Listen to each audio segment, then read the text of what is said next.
Hello. Hello, hello. Welcome to Fate and Fortune, Jupiter and Leo, where we are going to be looking at the astrology for the year ahead as it relates to Jupiter and Leo, and working with the tarot to bring some insight, some guidance for this big astrological moment.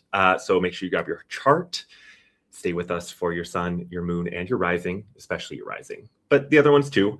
And it's going to be a great show. Welcome. If you don't know who I am, my name is Jake. I am a hypnotherapist, tarot reader, intuitive guide to connect with your higher self. And I'm here with... Hey, everyone. My name's Corbin. I'm a natal astrologer. Really excited to talk about Jupiter today. If you didn't know, both Jake and I, we are Pisces, so we're very Jupiterian ourselves. I love using astrology as a tool for reflection to help understand about the different chapters of life that we may be going through. And especially as Jupiter is entering Leo in the next couple of weeks here, it really kicks off a new year inside of the astrology because Jupiter stays inside of each sign for just a little bit over a year. And so it's a great time to do a little forecast and look forward. Like Jake said, we'll be going through sign by sign, sun, moon, rising, all the way through the zodiac to give everyone just a little bit of a personalized reading about this energy and the return of the king, as we're calling it. It's a really exciting transit overall.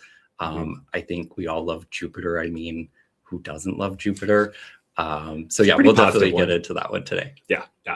And hello, Soul Tribe. Welcome in. Hi, Emma. Yeah, we are on our little split screen here, dual cameras.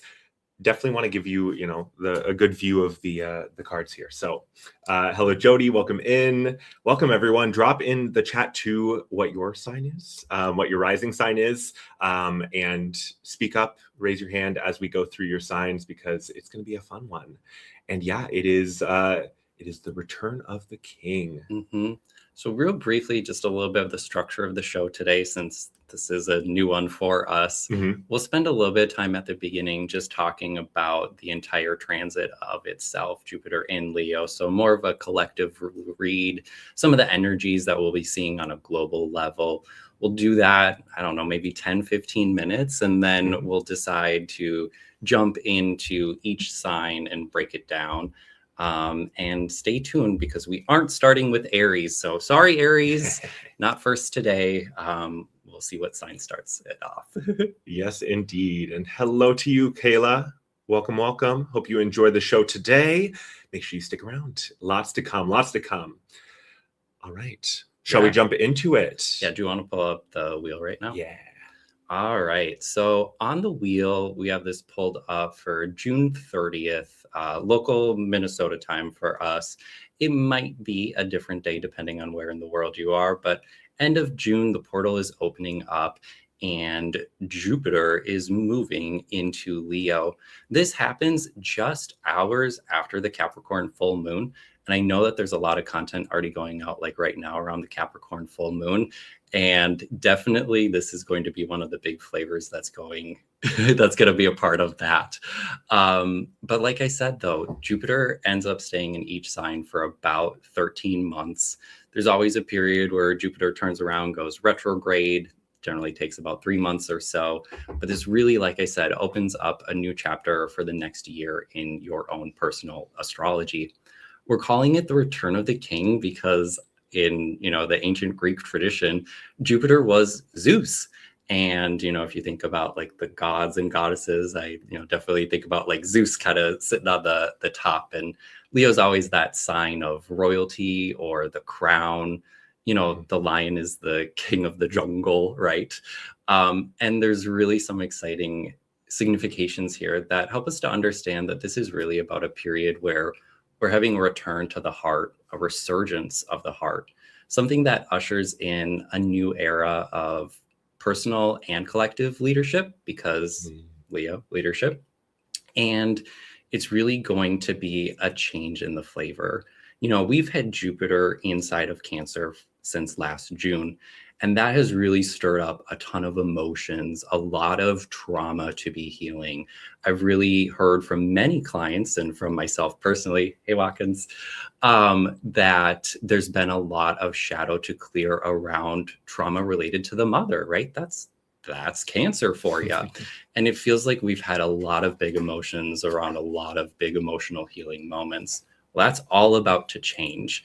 When Jupiter comes back into Leo, I think of like a summer festival or like a big summer party where everyone is kind of coming together and celebrating. And so, yeah, it's really going to be a shift in our collective energies here. And I think a lot of us are looking forward to that. Oh, yes. Yes, indeed. Hello to Ken. Hello, Carolyn Ben. Good to see you. Yes, please let us know what your risings are. You can share your suns and moons too if you want to, but especially risings. Or where your natal Jupiter is, you know. Maybe your natal Jupiter is in Leo and this is the beginning of your Jupiter return. I mean, that would be a really great, lucky, beneficial moment out there. So yeah, let us know because we're going to get to everyone personally here and talk about the energy as it works for their chart. Do you want to answer a question right now or you want to hold it? Well, let's hold. All right. Let's hold. So some of the things that we can look for with Jupiter moving into Leo, we know that Jupiter is the great benefic. In traditional Hellenistic astrology, we always think of Jupiter as this supportive, uplifting. I mean, it's almost this energy of like the sky opening kind of vibes here. And as I was preparing for this show, I sat down and it kind of cleared my mind and kind of got this image of, well, it reminds me of like that Catholic burning heart image. You know what I'm talking about? Yeah. The heart on fire. And that was like an idea that came to me, or an image that came to me about, you know, your heart and opening up to the possibilities, to new possibilities inside of the world. In the best way, Jupiter can encourage us to take a leap of faith or, you know, to push our boundaries a little bit, but knowing that the universe is going to catch us if we fall or if we skin our knee or something like that. In the best ways, Jupiter can help us to step into a deeper belief in self. Jupiter can help with, you know, self-worth, self-value, but it also can help you to believe in a higher power, a higher purpose. And so I think there's really a lot about bridging a gap between the mind and the heart that's going to be happening as we have this transit coming through. I think as we debriefed the most recent Gemini new moon, there was a lot of conversation about old thoughts, new beliefs, old words, new actions. And I think Jupiter's really entering a place that can help us to navigate all of the like adjustments and shifts that are going on right now. In some other lanes, I think about just like word association. It's one of my favorite ways to think about the astrology sometimes. And we have Jupiter, who's jolly, or the word joy, or jumbo, making things bigger, the idea of judging or judgments or judicial. These are all like very Jupiterian words. And so you can even just play with word association yourself to see what some of these topics might be. I think about, you know, Zeus. We talked about Zeus, Jesus, Jesus, Christ. You know, one of my favorite associations for Jupiter is the Christ consciousness. I love looking at a natal chart and talking with a client about how this can be a point of access for you to tap into your Christ consciousness. With Jupiter moving into Leo, it means that the access point is moving to the heart right now, and that there's an immense amount of wisdom, higher perspective, your own personal philosophy that should be flowing through the heart right now. And we know that like from a meditation standpoint, getting out of the body or stepping into the Merkaba or whatever, like this is all through your heart. The heart is the gateway. Jupiter is bringing us home into the heart. And while, you know, Jupiter's been in Cancer for a year where it has amazing condition, as an astrologer, I need to look at every planet and every sign and understand who does best where. Jupiter is very, very strong in Cancer. That is absolutely true. But Jupiter works really, really well in Leo. If we think about the planets on two different teams, those that work during the day and those that work during the night, Jupiter's on the day team. And inside of like a sun sign like Leo, this all is very harmonious. Jupiter has power through triplicity, through bound, through deacon. There's endless rulership that Jupiter has here to help with whatever is going on. So whether it's tapping into like a positive vibe or thought, or opening your heart to be able to manifest and bring in that which you need, or even using the heart to magnify or amplify your dreams, desires, and ambitions, Jupiter in Leo is here to like really help all of us. So yeah, I'm really, really, really excited about this one. Oh yeah, me too. Me too. I mean, all of this sounds just very wonderful. I mean, it is Jupiter after all, right? You put in the notes, greater benefic. I really like that. So just a couple more things looking backwards before we jump forward here. I'm really fond, you can bring the wheel down, Jake. I'm really fond at just looking at the other periods of time to understand the cycles that are unfolding here. And so one of the like tenant moments that I can always remember with Jupiter in Leo is the summer of love. I don't know if anyone watching was alive in 1967, but in the summer of 1967, Jupiter moved into Leo. Also, Saturn was in Aries at the time, so there's another resonance that's going on, which is really interesting. And now, I didn't grow up at that period of time, clearly, but we think about the summer of love, and we think about flower children and hippies and psychedelics and this kind of like creative youth counterculture that showed up. You know, we had the Beatles and the release of Sgt. Pepper, which was this like highly creative, highly artistic, incredibly emotional, and like really something that like changed the beat of the day. So this is an energy that really can, again, usher in a new flavor. The king is returning and he's a new king. It's young, it's fresh, it's inspired by youth, it's inspired by art, it's inspired by culture. It's really cool stuff here. I wanted to find a couple other moments and connect with some other songs because, you know, I'm a Pisces and I just love music and as a way of like expressing stuff. And Jupiter wants, especially inside of Leo, wants you to touch into that artistic side or that creative side, tap into your inner child and, you know, express that person without any sort of filter, right? And so let's see, other periods when Jupiter was in Leo, and maybe there'll be something meaningful that happened inside of your life that you remember. So in the summer of 1990 to 1991, that was another period. 2002 to 2003 was another period. And we got to 2014 and I was in my 20s, so I listened to a lot of music then. And I remembered two songs from 2014 that like really were so Jupiter in Leo that it does a great job really explaining here. The first one, and I'm sorry if this is an earworm and gets stuck in your head too, but that darn Pharrell Williams song, Happy. Oh my God. Yeah, I know. I don't even want to start humming it, but I'm gonna throw myself off the right. But you know, what's the line? If happiness is the truth, Jupiter, the truth, the wisdom, your perspective of the world, being happy, being heart-centered, being, you know, in that emotional place. It just, I think it caught the vibe of the moment in like the higher vibe, the joyful vibe in such a poignant kind of a way. Oh, I know. I'm so sorry, Lynn. I'm so sorry. Oh, I've been doing it too, unfortunately. And it's like, gosh, did it take 12 years for that to leave my brain? I don't know.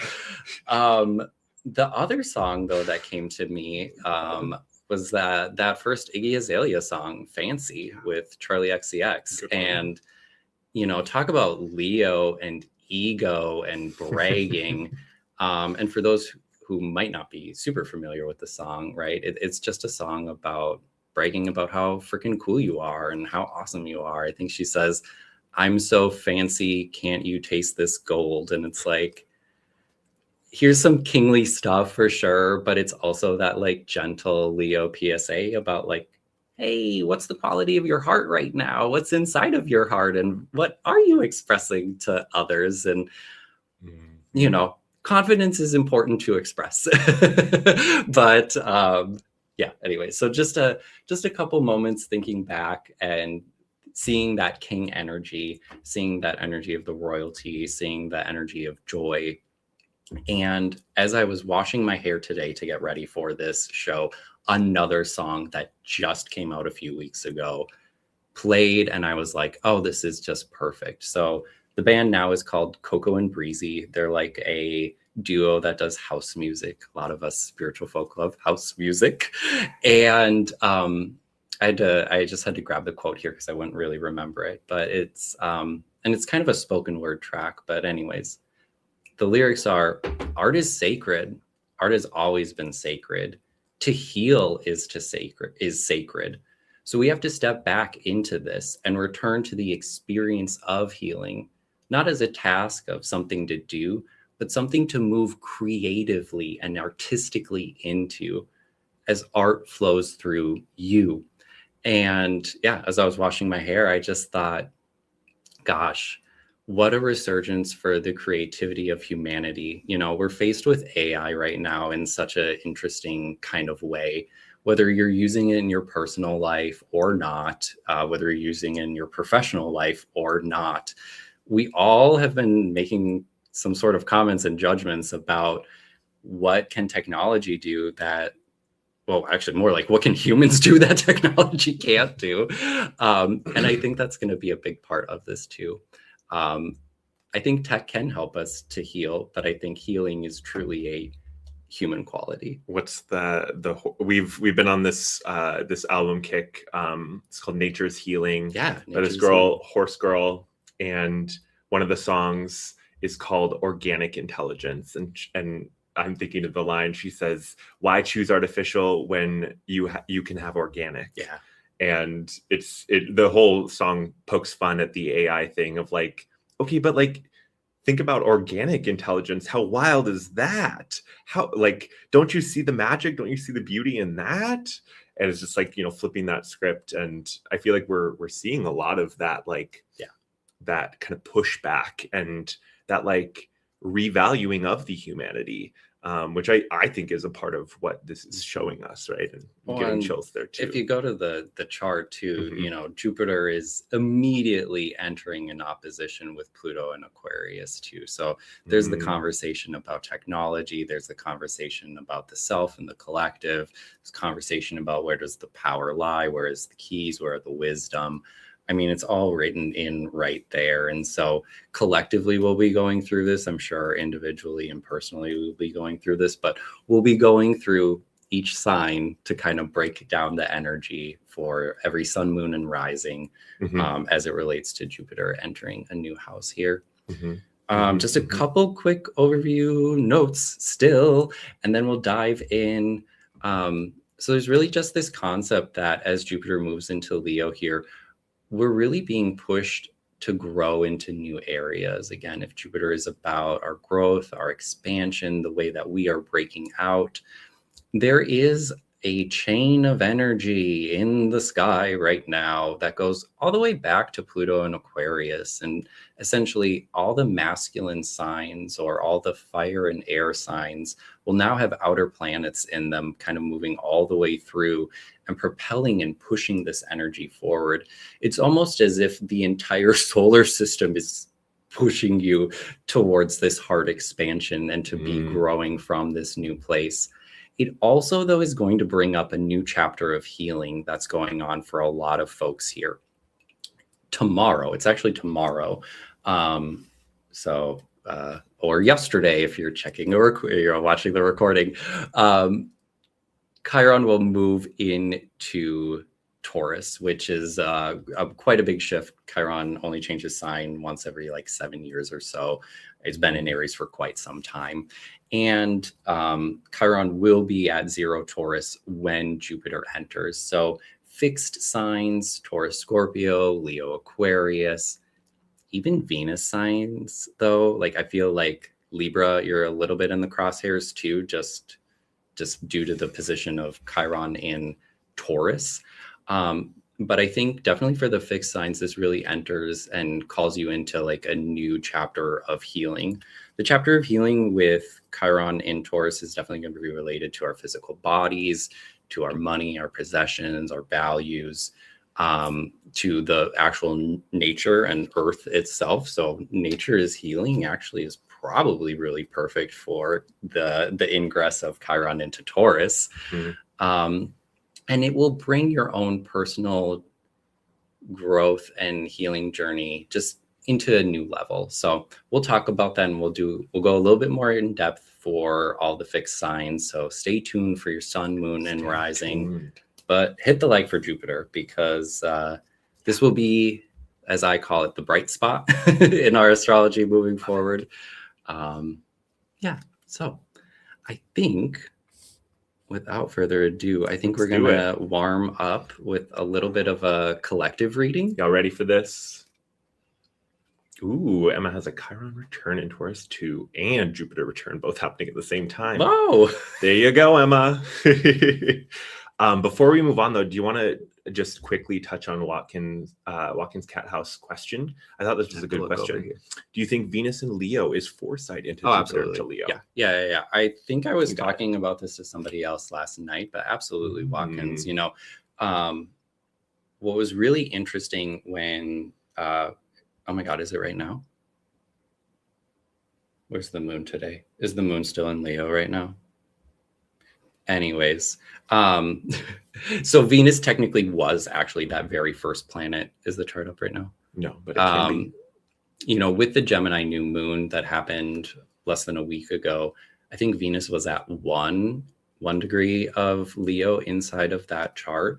And so, yes, she really broke ground here first. And as you can see at the ingress, she's all the way at 19 Leo. But because she got here first, you might have already started to experience some of this heart expansion, and you're probably noticing it first inside of those relationships or inside of the ways that you connect with others. That's definitely going to be like, you know, some of the earlier ripples here that some folks might be feeling. And then again, every time that the moon comes through, that's going to like emphasize all of this and bring it even further, deeper into your awareness. But other Venusian places as well, like money or finances, you know, there might be like a real heart-to-heart conversation around your ability to move forward as it relates to what's going on. Definitely digging into, that heart-to-heart vibe is definitely something that I'm thinking about right away. So she's a precursor here, and it's a great question too, Watkins, because we're going to have a whole bunch more of those faster moving planets coming through, right? Mercury's going to have its retrograde period inside of Cancer, and it's going to take it some time to get there. But the sun's going to move into Leo as scheduled. Mars will move into Leo. Mercury will move into Leo. And all of those will be further and deeper activations. And so, you know, part of me wants to like look back at last summer, because we had a ton of oppositions of planets coming through opposite to Pluto. So some of the themes that were triggered last summer as that was happening, well, fair and game to for us to be seeing this time around. So that's a really long way of saying yes, Venus. Yes, Venus. Yes. Love it. Love it. All right. Let us jump into it. Yeah? Yeah. All right. So we're going to pull some cards for the collective, for all those watching live and on replay. What is the guidance? What do we need to know moving into this Jupiter and Leo period? What does the collective need to know?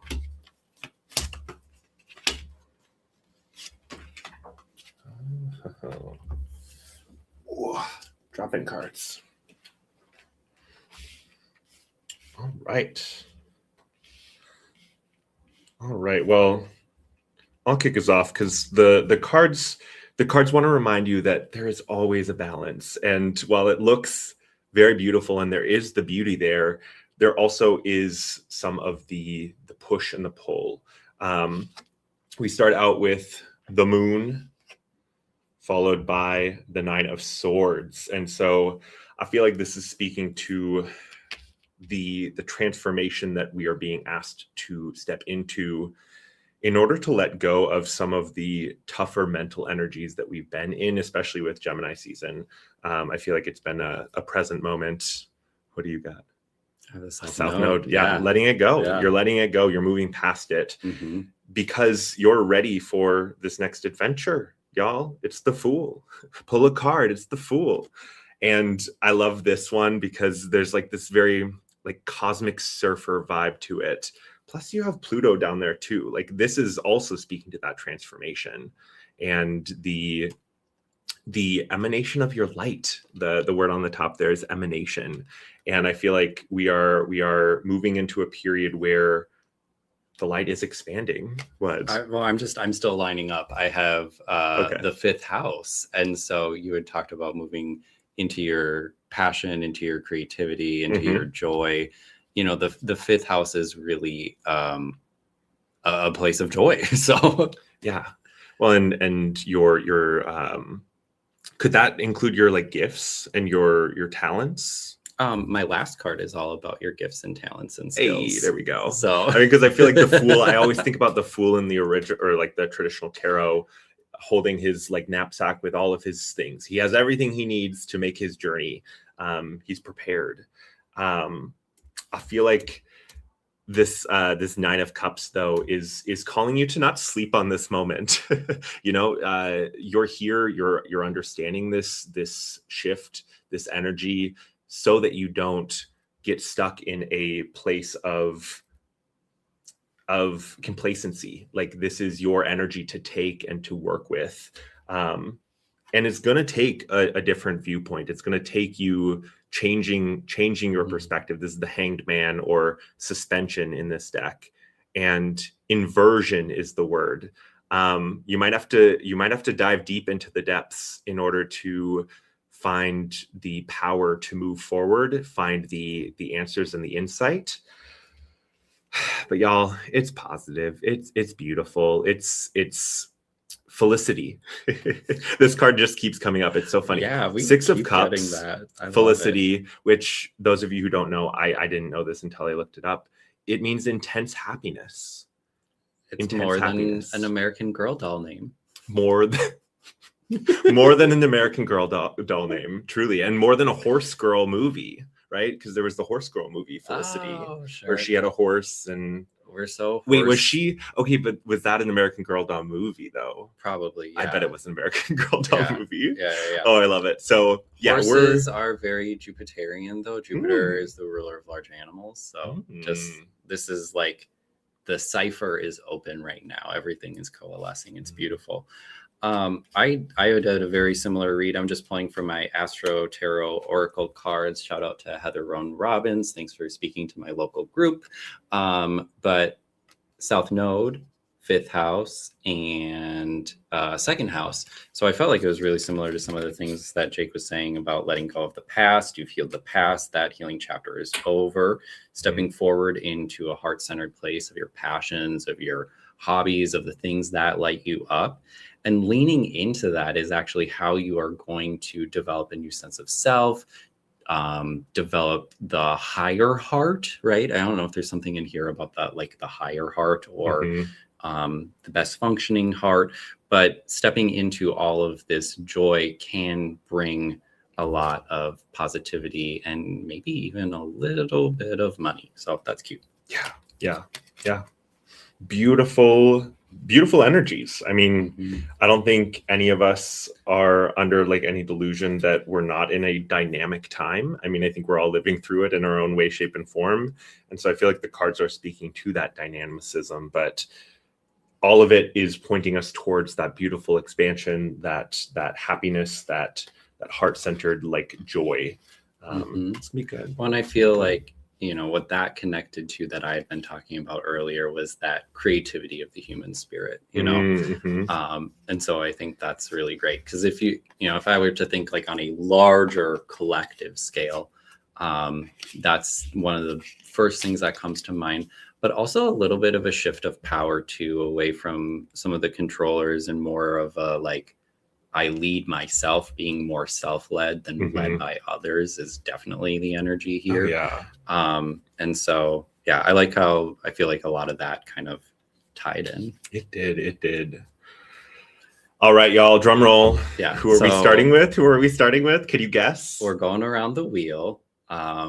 Feel free to listen to your sun, your moon, your rising. I mean, I really strongly believe you're rising, but of course, go with whatever resonates with you the most. Take what resonates, leave the rest. Listen to your Venus sign if that's what resonates for you. You know, no hard rules here in astrology. It's just a symbolic language. Yep, y'all guessed it. You knew. I know, right? Yeah. We should have started with Virgo, though. That would have been really silly. Oh my gosh, we can't do that to Leo. It's their moment. The Leos deserve it.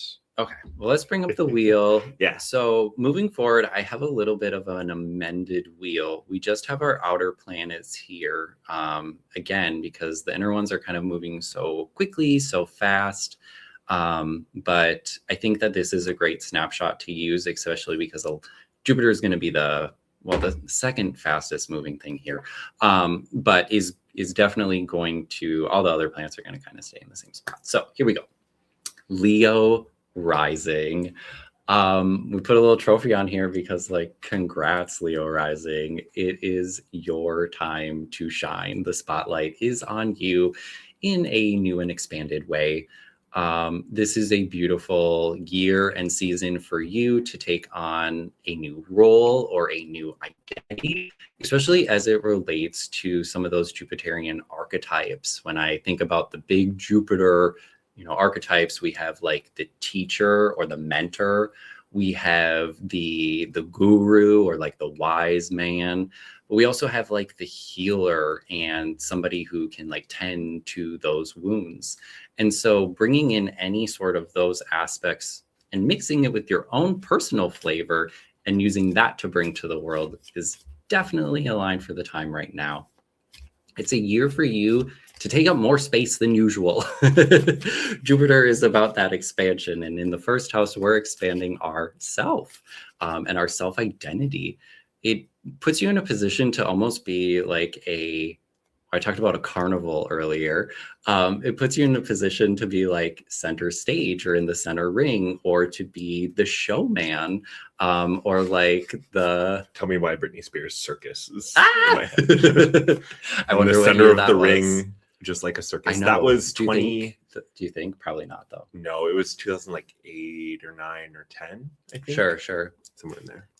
As this is a big shift from Jupiter being in Cancer, which, Leo rising would have been your 12th house. In this previous year, there would have been a lot of that mental inner world to kind of work with, to heal, to exploring the depths of your own inner shadows, the corners of your mind, other realms and realities.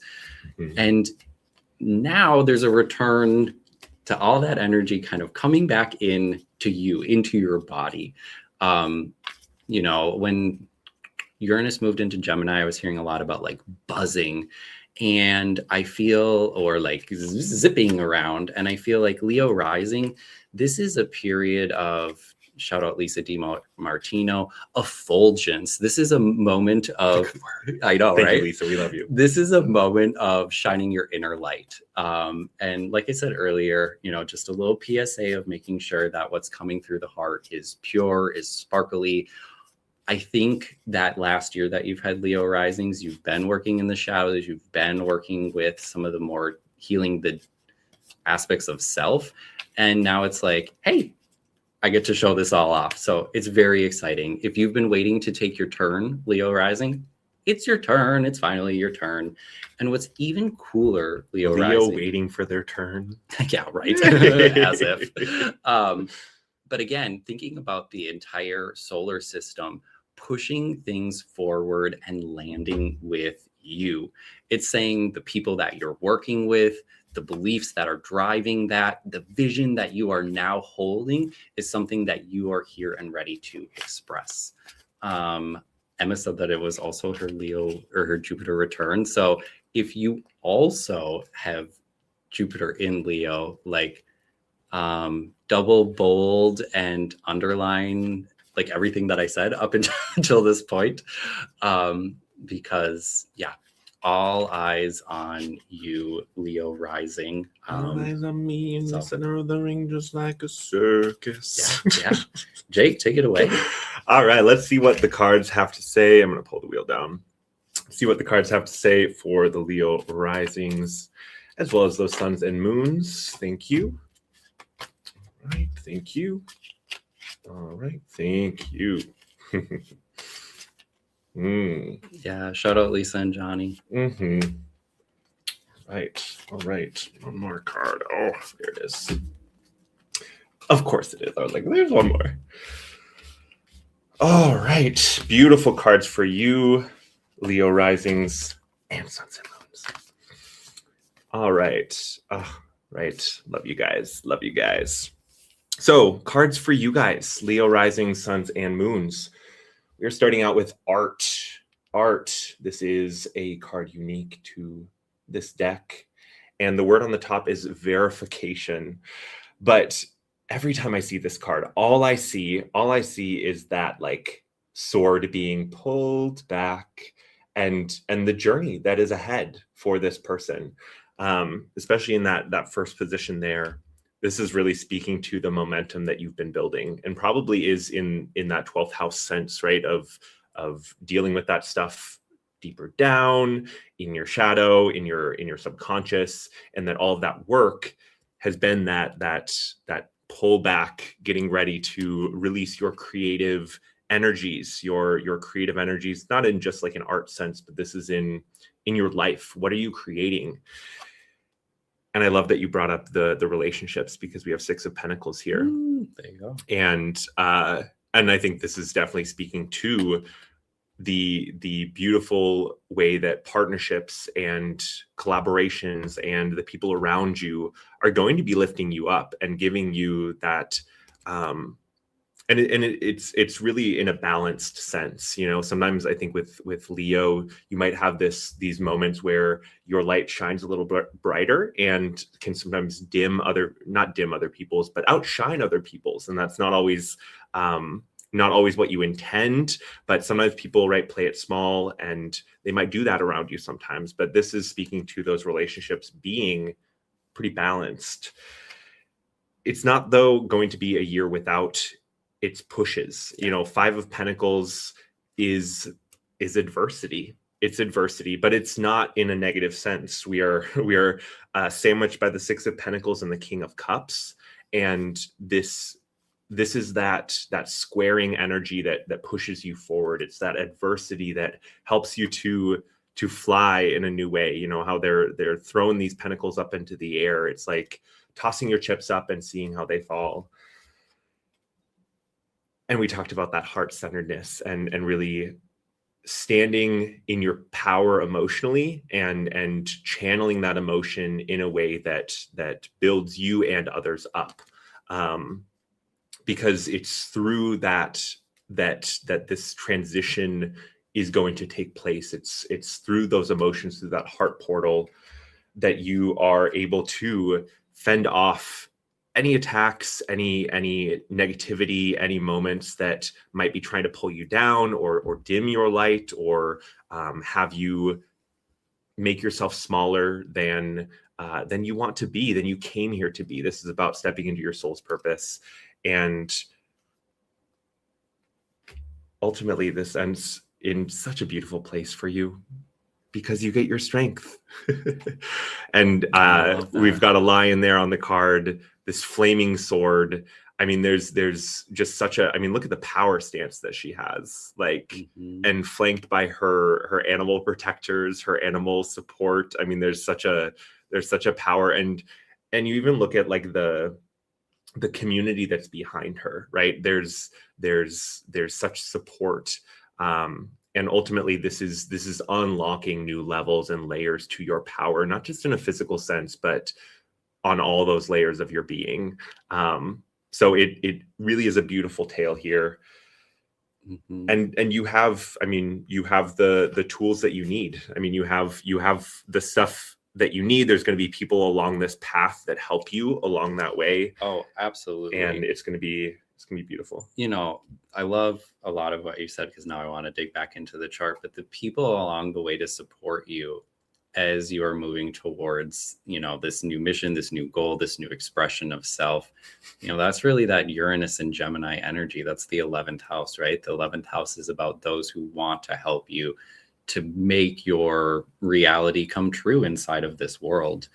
The opportunity for healing, though, right, as you brought up, we definitely see as represented with that Chiron and Taurus energy, right? And so there is a little bit of a fixed square going on here in your houses 7, 10, and 1. And so it's definitely about, you know, making sure that you have the correct partners that are working with you. Yes, there are a lot of new people who want to be supporting you, but are all the people from the past aligned with you in the same kind of a way? Mm-hmm. And are they all willing to get dirty? I like to think of Taurus as a sign where we get our hands dirty.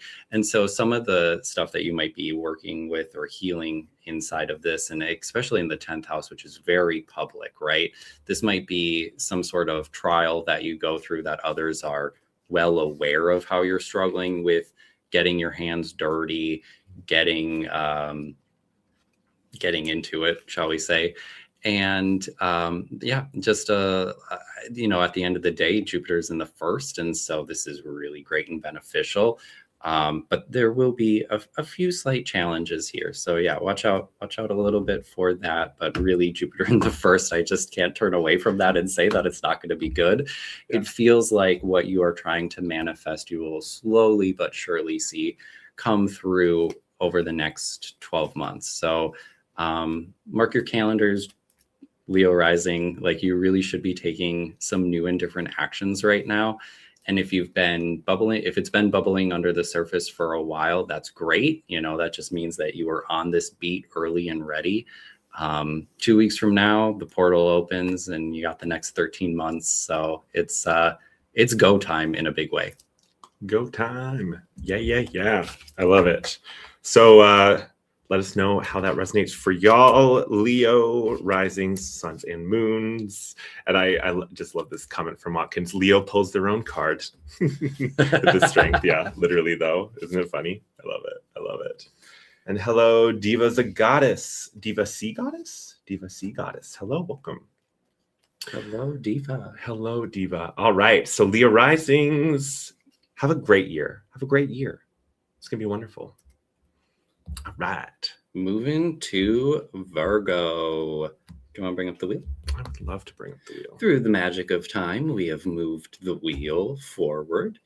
And we are here now. And so we have a Virgo rising, and Leo is in our 12th house. So the 12th house is my favorite house to think about, to go to explore the depths of our minds, areas of our life where we need to kind of go and take a break, to get away, to relax. And if the pressures of the world, Virgo rising, sun or moon, or maybe even Venus, are getting to you inside of the next 12 months, the answer lies within your own personal retreat. You know, this could be thinking about traveling and getting away and going to your own private island or your own yoga retreat or a silent weekend or something like that. An ayahuasca ceremony, I'm not sure. But it really speaks to you having these new experiences that really transform your inner mind and your inner world, that can help you to connect with like a higher philosophy, or at least a better vision on what's going on. I always think of the 12th house as the place where we deal with our mental health problems. And Jupiter is here to help you with those, which is really wonderful.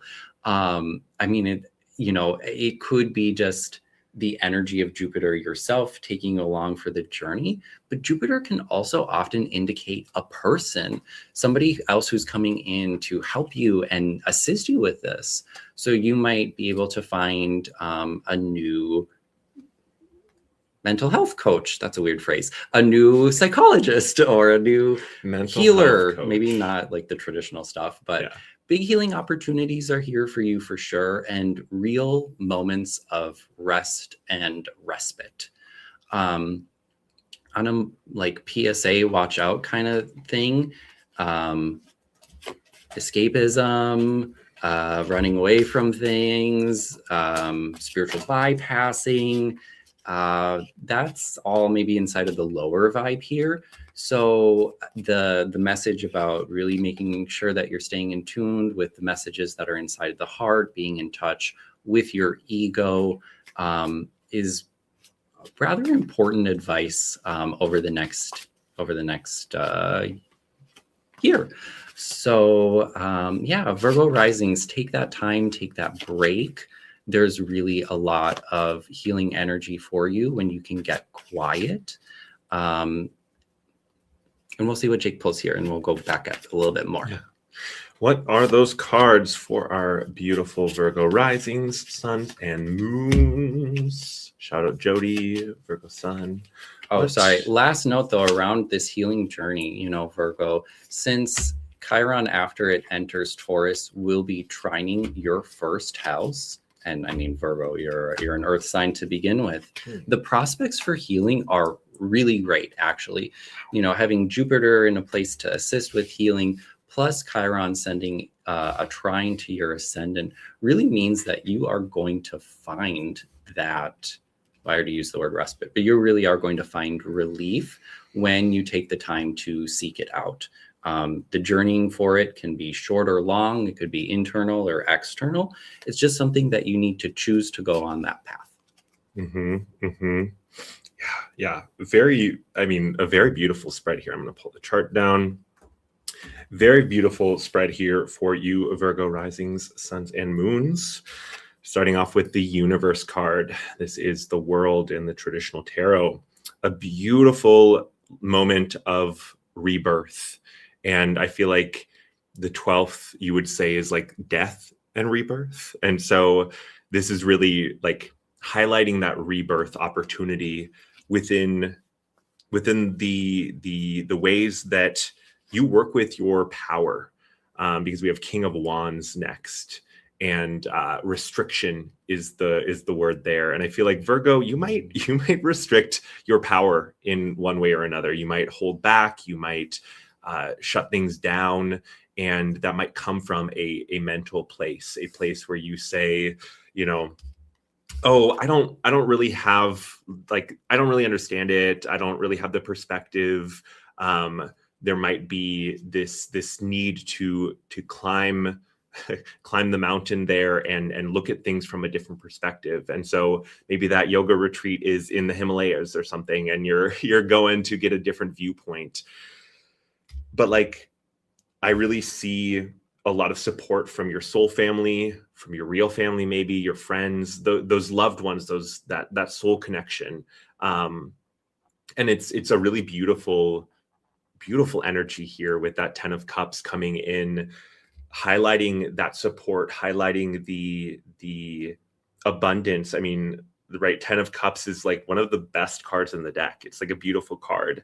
And when we have that followed by the Fortune card, the Wheel of Fortune, I feel like that's really speaking to the turning over of that wheel, the tuning. I'm seeing the little satellite dishes there. It's like tuning your receiver to bring through what you need to bring through in this next year. And it's going to show itself in a very physical way, I think. The King of Pentacles, and be a moment of you stepping into your earthly gifts, your earthly power, maybe shifts in your physicality as well, in the ways that you support yourself, and really, like, motivation is the word on this card. It's like what motivates you to move through your life, and what gives you that sense of stability, that sense of accomplishment as well.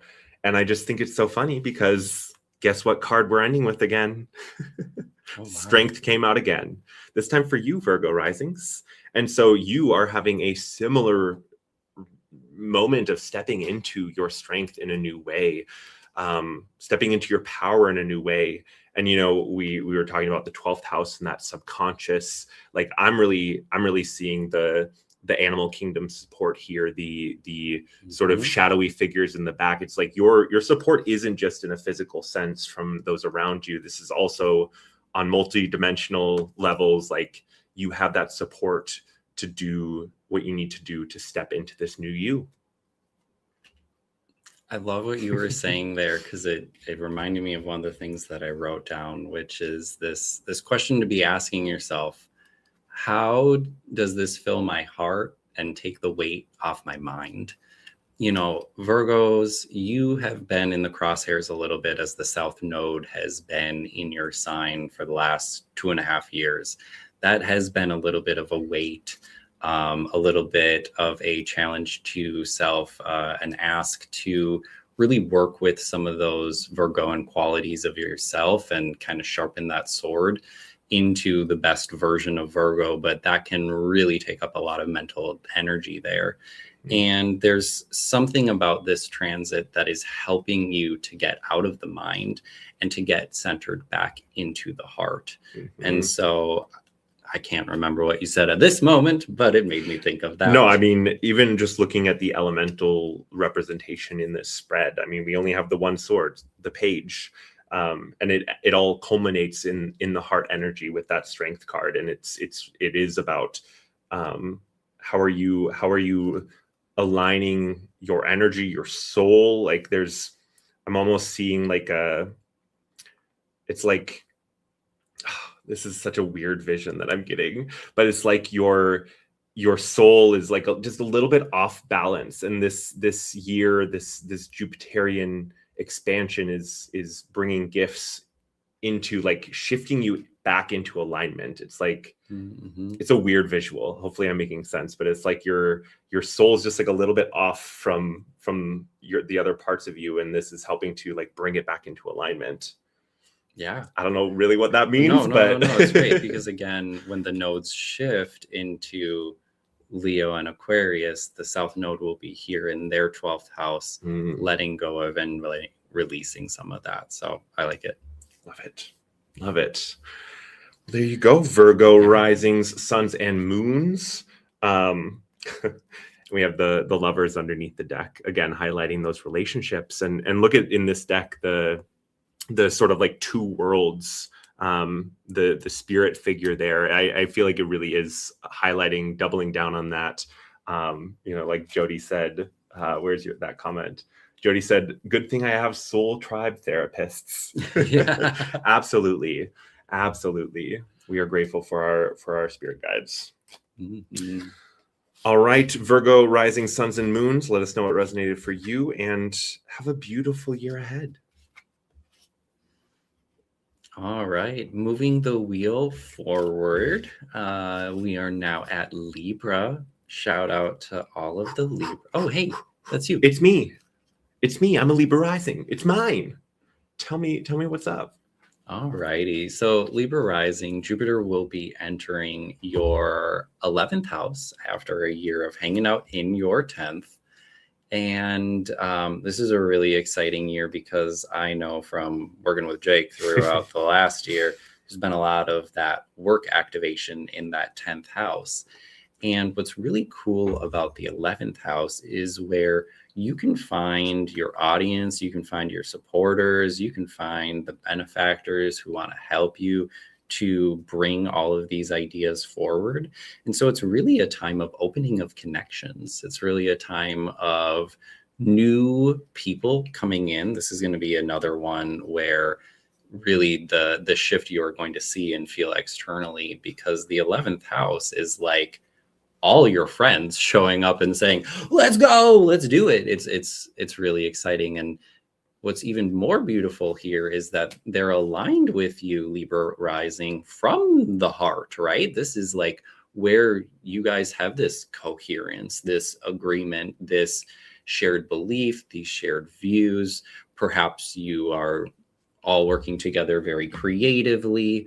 But it's really about a new set of codes, wisdom, and keys that help you to generate these new dreams and aspirations that you're working on bringing into this reality.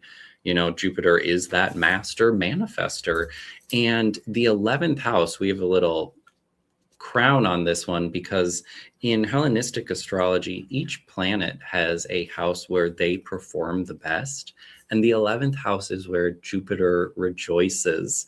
And so the joy of Jupiter is in the 11th, and everything that Jupiter could bring you, they will bring you here. I mean, it's really the best place for Jupiter overall. Now, Saturn and Neptune are in the 7th house, and I have heard from some folks how the partnerships, the relationships, I've had their stops and starts. You've maybe Libra rising, you found that you have a change of the people that you've been working with recently. Whether that was a good positive shift or whether it was challenging in the moment, if you're feeling alone, the universe is bringing in new folks for you. So if you went through that kind of karmic clear out at the beginning of this year, don't worry, there's new friends for you just around the corner here. And that's really beautiful. A reminder, as always, as we're kind of providing this for, you know, anything in Leo, staying pure and true inside of your heart is going to be really, really important here. The other aspect that I want to mention is that these folks, in the best and highest ways, are going to be pushing you to really be singing that song of your soul more proudly, clearly, truly, because this is happening along that axis of 11 and 5. And so the 5th house being about, you know, our creative projects and that which we want to express. Well, there's people here to help assist with that. Got a lot of Libra risings in the house or related to people in the house. Nice. I love it. I love it. So let's see. I'm going to pull the chart down. Let's see. What are the cards for Libra rising suns and moons? What cards do you want for them? Thank you. Yes. Work. And a burp. All right. Interesting. Just want to say, like, hey, Libra risings, like, I mean, this is almost like the Leo rising too, though, like an expansion of your voice, a little bit more of a spotlight on you and what you're doing here. But through the relationships and through others helping you get there. Like if you've been pushing the rock up the hill on your own, there'll be a hand to help.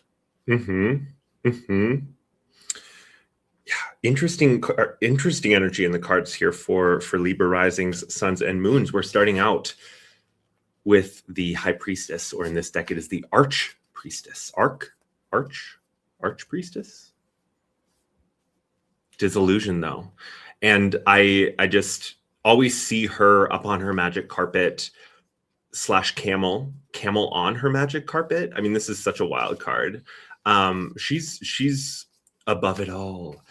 She has a perspective and is in her power in a sense that it allows her to see her realm in a very empowered way. And I love that you brought up the relationships because we have the Two of Cups here. You, Libra risings, suns, and moons are going to have some new partnerships, harmony in those partnerships here. You're frozen, but it'll probably catch up here in a moment. Come on, camera. There you go. Cross-pollinate. I love it. Yeah. So really that doubling down on that energy of who is supporting you. And this is about stepping into your destiny. This is about finding that beautiful balance that you always want to find, Libra, in those relationships, but also in your life, and how you're showing up, and how you're bringing your light into the world. I love this card because it has a little lit candle and then an unlit candle, and it's like balancing how you use your energy, how you store your reserves, and really finding that beautiful. I mean, we're great at that, right? Libra risings, we're good at finding that balance. And your support also comes from the other side too. Don't worry, it's not just the physical, it's not just the people around you. You have the spirit support as well. And I feel like you're going to have an opportunity this year to discern, have that discrimination in who do you work with, and you might see a changeover in your spirit team and in those energies that you're working with as you move into that higher expression, that higher energy, because you're going to be bringing through. I keep seeing the way that she's like reflecting the moon's light through this crystal ball, like down into the sea. It's about like that transmutation process of bringing through your soul's light. The moon is your inner world. It's your emotions, but like bringing through that your intuitive gifts in a new way as well. And Jody, you had a comment earlier, I think it was Jody, about the dolphins, and it was a whale in the other one, but we have dolphins here. You might even have more telepathic abilities coming through, or be working with non-human beings in a new way. But also a little bit of caution, Libra. Don't forget to rest. This might be a really exciting year for you. There might be a lot going on.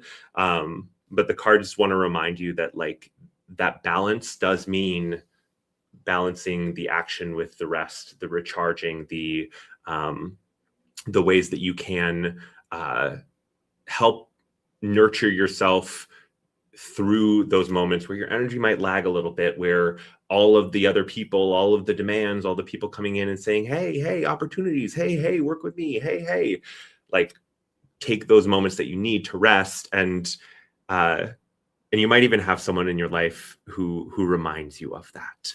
You might have someone who says, hey, Libra, you're looking a little stressed. Even though you have a smile on your face, you're looking a little stressed. Maybe take a moment, especially because we end with the Hermit card here, which is interesting, right? It's an interesting energy, but I think this is really speaking to the ways that, Libra can get lost in the other, right? We can get lost in those relationships, those people, and especially when there's a lot of people coming in, you can really easily lose yourself amongst it all. And so taking that time to retreat, to bring your energy back to you, to tune back into you, because it's through that you're going to really be able to like have the freedom that you desire. We have an eagle here, right? Exaltation. It's like that idea of flying free, and this year is going to open that for you, but it is about that balance, as it always is with us, right? Us Libras. So I had pulled Gemini, which I think is really interesting here, because you have Gemini in your 9th house, and Uranus right now is in your 9th house. And so as Jake was talking about different people coming in, I really think that these folks right now are here to help you shift some of that mental perspective, some of those beliefs, and some of the values that you hold. There's been an intense healing process that you have been going through over the last year. The new people that you're going to be partnering with are going to help to let go of any of those final shreds of ego that might be getting in your way, or any sort of disbelief that you might have, especially as it relates to your own power. I really, because the other side of this fixed energy is going to be related to your 2nd house. And so just stepping into a greater sense of embodying your own self-wisdom, and being in your own power, but that coming through from the new interactions that you're having with different people. You might have a new friend who helps you to see a small aspect of the shadow of yourself that you're working on clearing. And once you've cleared that, that new vision of what you're bringing in really then comes through in a big way. So I feel like the Jupiter retrograde will be really meaningful for this group, as it relates to rewriting beliefs. But yeah, I mean, overall, a really positive place, because with Jupiter in your 11th house, you're ready to shift belief. You're ready to believe in something new and to open yourself up more to that cosmic wisdom. And so the time is now to kind of open up for that. And there'll be a lot of people on the journey to help assist with that process. Yeah, I chuckled at your comment. What is a Libra without a relationship? And also, yeah, thank you, Emma, for sharing those. I have new hypnotic meditations available on my site. Emma shared the link there, and these are a wonderful tool to help support you as you step into this new year. I have an anxiety one. I have one for anxiety relief, not to give you anxiety relief, past life one, and a sleep hypnosis, which has been a long requested one. So if you have trouble sleeping, go grab my sleep hypnosis meditation and you won't have problems after that, I promise. Or if you love falling asleep to YouTube videos, maybe you could fall asleep to something just a little bit more high vibe. Right. I'm only speaking about myself, don't worry. I love it. Oh, thank you. Thank you, Carol. Love you. All right. Yeah. Good read. All right, y'all. Good luck in the year ahead, Libra. You got this. You know how to balance. All right. Scorpio risings. Let's get into it. All right. Shout out to all my Scorpio risings. You're one of my favorite brand of characters. We love you, out Scorpio there. risings. Yeah, we have quite a few of those in our life too. Lots of Scorpio rising in our lives. So much love to the Scorpio sun, moon, and risings that are listening out there. This is your mini forecast for Jupiter entering Leo. Really, really dynamic and exciting year ahead for you Scorpios, as Jupiter will be moving into your 10th house. This is really exciting. Oh my gosh. In astrology, we look at the different houses and try to understand what are the different meanings of them. And from a Hellenistic perspective, houses 1, 4, 7, and 10, we talk about them as actually being pinned to the heavens and these channels through which manifestation into the 3D actually happens. And these are big houses. So whenever you see something on the angle or in 1, 4, 7, and 10, you know that the astrology is coming in a big darn way. And so seeing new opportunities for growth as it relates to your career, especially as it relates to ways that you lead or that you use different creative solutions to innovate and change the workplace, the environment, the work that you're doing, the people that you're working with inside of that. You're really in a phase here where you're being called to expand into a new role. And this actually shows up in the astrology in more than one place. When we had all of the planets, the Neptune and Saturn enter Aries, and that first started last summer, I heard from a lot of Scorpio risings at that time who were going through work changes. I can think of 2 specifically right now that got promotions and kind of like a upward trajectory movement, and they expanded into new roles. This period of Jupiter in Leo is really helping you to sink into that in the most beneficial way for yourself.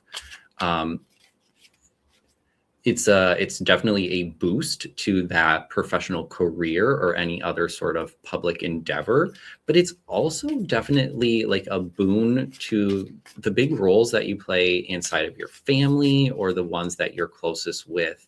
And so as Jupiter is moving into your 10th, you might find more people coming to you for your healing medicine, for the wisdom that you have around how it could be done. This really puts you in a powerful position to be sharing right now. And sometimes Scorpio, well, not sometimes, I mean, Scorpio is known for holding the cards really close to their chest, right? Scorpio is going to wait for like the exact moment to strike. Well, that moment is this whole freaking year, Scorpio, okay? Like, you can just strike at will for the next 13 months. You can just throw it out there. The time for you is definitely now. And again, lot of cool opportunities coming forward because because Jupiter also rules your second and your fifth houses. This is going to be a big opportunity for some of those advances around the workplace to, one, bring in more fun and enjoyment. So, you know, if there's a passion that you have outside of your current like lane of employment, that's something that you could be infusing into what you're doing professionally right now. Jupiter is asking you to take a risk here and to bring some of that passion that you might have internally into whatever it is that you're doing publicly. So like if you're like Jake and I and you have you love crafting and you make stuff and then all of a sudden you start selling it, like that's kind of the idea here, something that lights you up that you're now bringing to others to share with them. And you'll be seen in a new light for that, definitely kind of taking on a new persona. The other cool part that comes from this new like heart-centered expression for you, Scorpio, is definitely that growing sense of self. So we talked about Jupiter relating to your own personal self-esteem. And since Sagittarius is on your second house, Scorpio rising, this experience with Jupiter over the next 13 months can be a period of new skills coming through because of new opportunities, because of new things that are lining up in your professional kind of lane. And as you learn this new stuff, you feel good, you feel better about yourself, you feel empowered by what it is that you've taken on. You know, I think about like, as I learned astrology, I got so much more confident in myself, in my life, and my ability to stand up and assert. So yeah, it'll be really cool. There is that opportunity here with Chiron inside of entering now your seventh house. So really a season for karmic healing of relationships and, you know, those that you're partnering with. And yeah, been hearing about that too from a lot of you Scorpio rising. So we'll toss it over to Jake for a little bit of the cards and we'll see what lights up from there. I love, Emma, that it was 11:11 because literally as you typed that message, I saw our timer for the show was at 1 hour and 11 minutes exactly. Nice. And so I feel like that's just doubling down on this idea of like that new for you, Scorpio. All right, let's see what the cards have to say to you, Scorpio rising suns and moons. Rising suns and moons. Scorpio rising suns and moons. What is the insight for you? One more card. Thank you. And I have a funny read over here. So yeah, we got some interesting stuff here. Do you like my song, Ken? Scorpio rising suns and moons. It's the hit of the summer. All right. All right. Well, Scorpio, you love intensity, don't you? You love intensity. That's all I have to say. On to the next. Just kidding. Starting out with 5 of Wands. There is some contention here. And this could be within you. This could be with someone else. But there is some contention. There's some conflict. And it may be in the ways that you use your energy, the ways that other people use your energy. And you're really being called to a fucking transformation because you got the death card. So stop doing that. Stop doing that, Scorpio rising, suns and moons. You're called to that transformation. And it's through that that you will unlock new soul aspects. That's what I'm seeing with kind of the multi figures here. There's this element of unlocking your soul in a new way. This is really good. And part of it is cutting away what no longer serves. I love this deck because all of the knights are ditching different elements of their armor. They're like tossing them aside as they leap through the air. And this guy has lost his feet, his shoes. So you might need to ground a little extra this year. You might need to take your shoes off, put your feet in the grass, and really like ground it down, because those people, those situations, that energy that you're trying to let go of is not going to let go easily. There's that contention there, right? But this Seven of Pentacles, like, you notice his foot is like trapped under these pentacles. You have to unlock this for yourself. And don't worry, you got this. You got all the time in the world. Page of Pentacles says that like this year ahead is that journey. Like, don't worry if some of that intensity is sparking, because you will be able to traverse this, right? You're gonna get across that chasm. It might look a little scary, but you got it. And really, it's not letting yourself get stuck in the mental energy, and it's also recognizing your strength. We got the Ten of Swords, which, don't worry, it's not terrible. It is, because what I'm being reminded of, I saw on a Facebook post, someone was talking about they were wanting to get this tattooed on them, or it was someone's husband that wanted to get it tattooed on him. And in his mind, he said, well, if it takes 10 swords to kill you, you must be pretty strong. Which I think is such a funny way of looking at the Ten of Swords, right? I mean, because in the original, it's someone lying face down with 10 swords in their back. And it's like, you got it. You're totally strong enough to deal with any of those little mental things, any of that I mean, you're going to make it through, because this really all culminates in you holding on to your energy, holding it, wielding it in a new way. There's this element of the King of Wands where you're sort of like tightening up loose ends this year. You're tying up some of the BS of the past to step into your power in a new way, to light your fire in a new way, and to light up the world in a new way as well.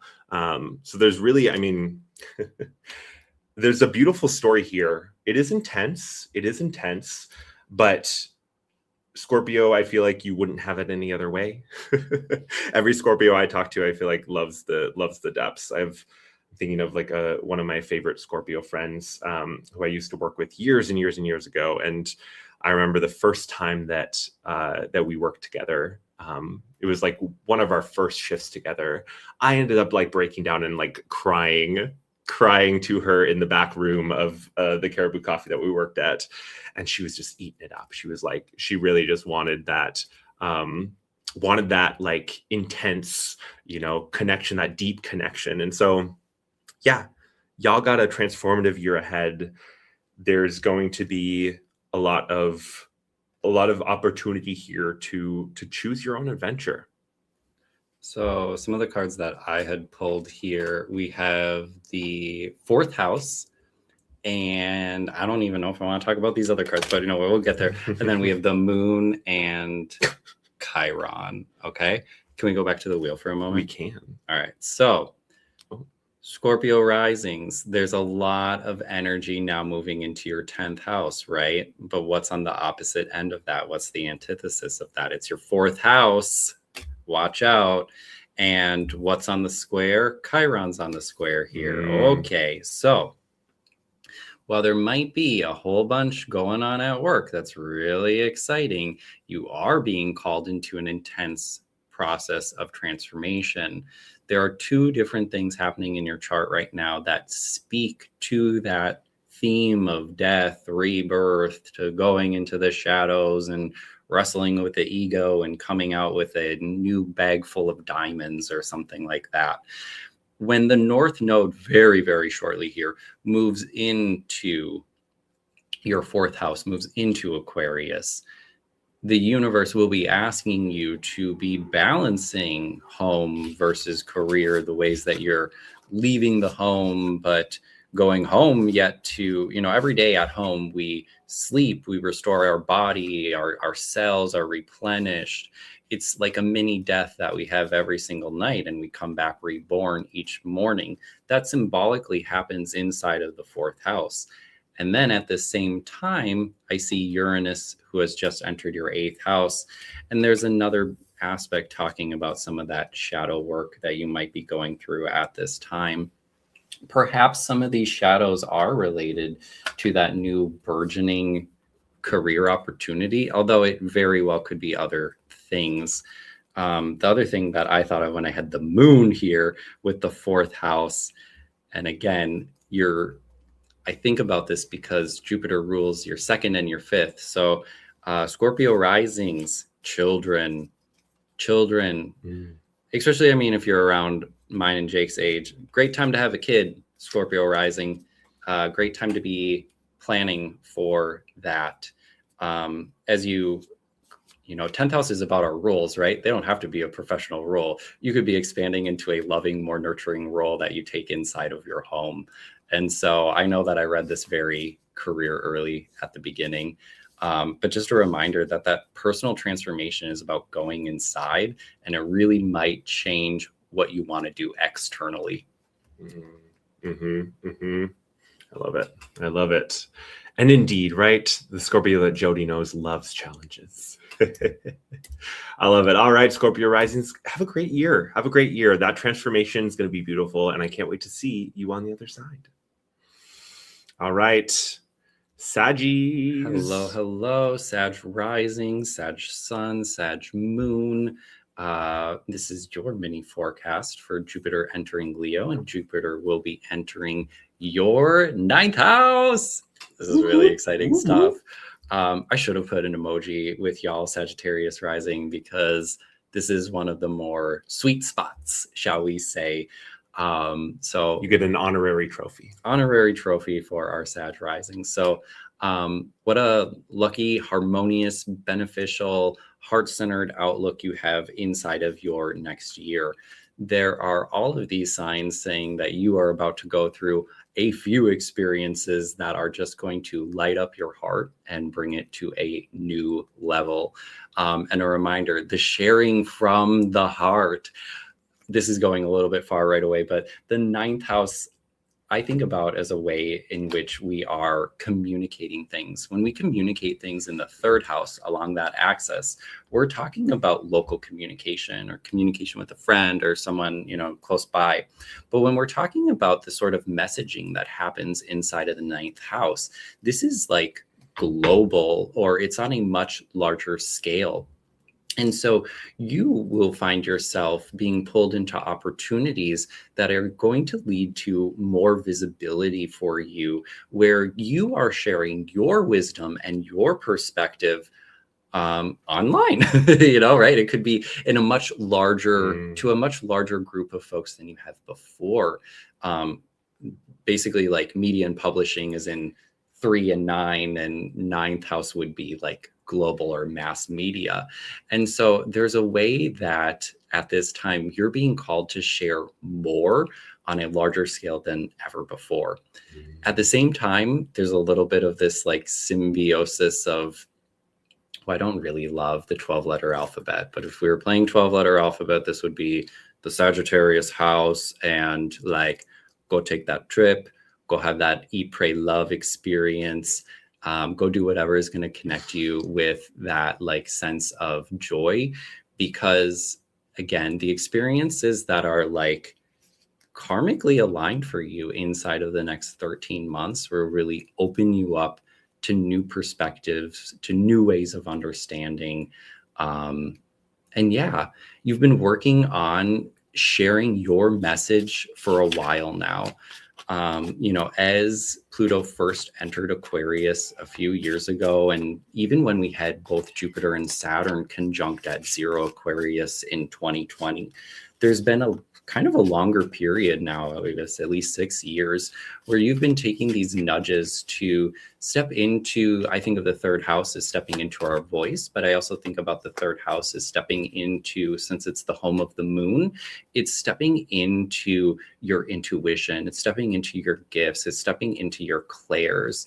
And so that might be one of the things that Sagittarius rising is being called to share on a larger scale moving forward. It might be that you just find yourself connecting with more people. But it's the time to be brave and courageous and put yourself out there for sure. The other house where you have Jupiter inside of rulership is your fourth house, your fourth home. So just a reminder that like things are more than likely going to be stable and steady at home, and that can provide that leaping place for you to expand from.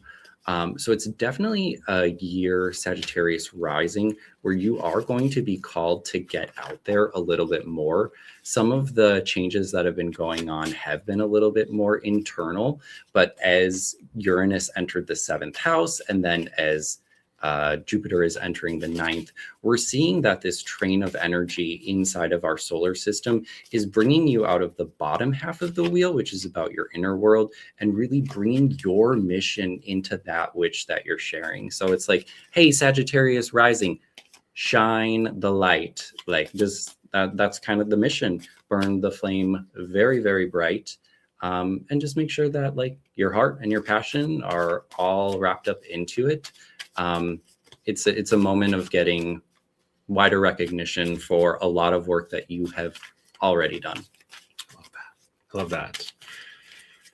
Let's see what the cards have to say for you, Sagittarius rising suns and moons. I feel like I need to come up with a new song. Sagittarius rising suns and moons. Thank you. Open.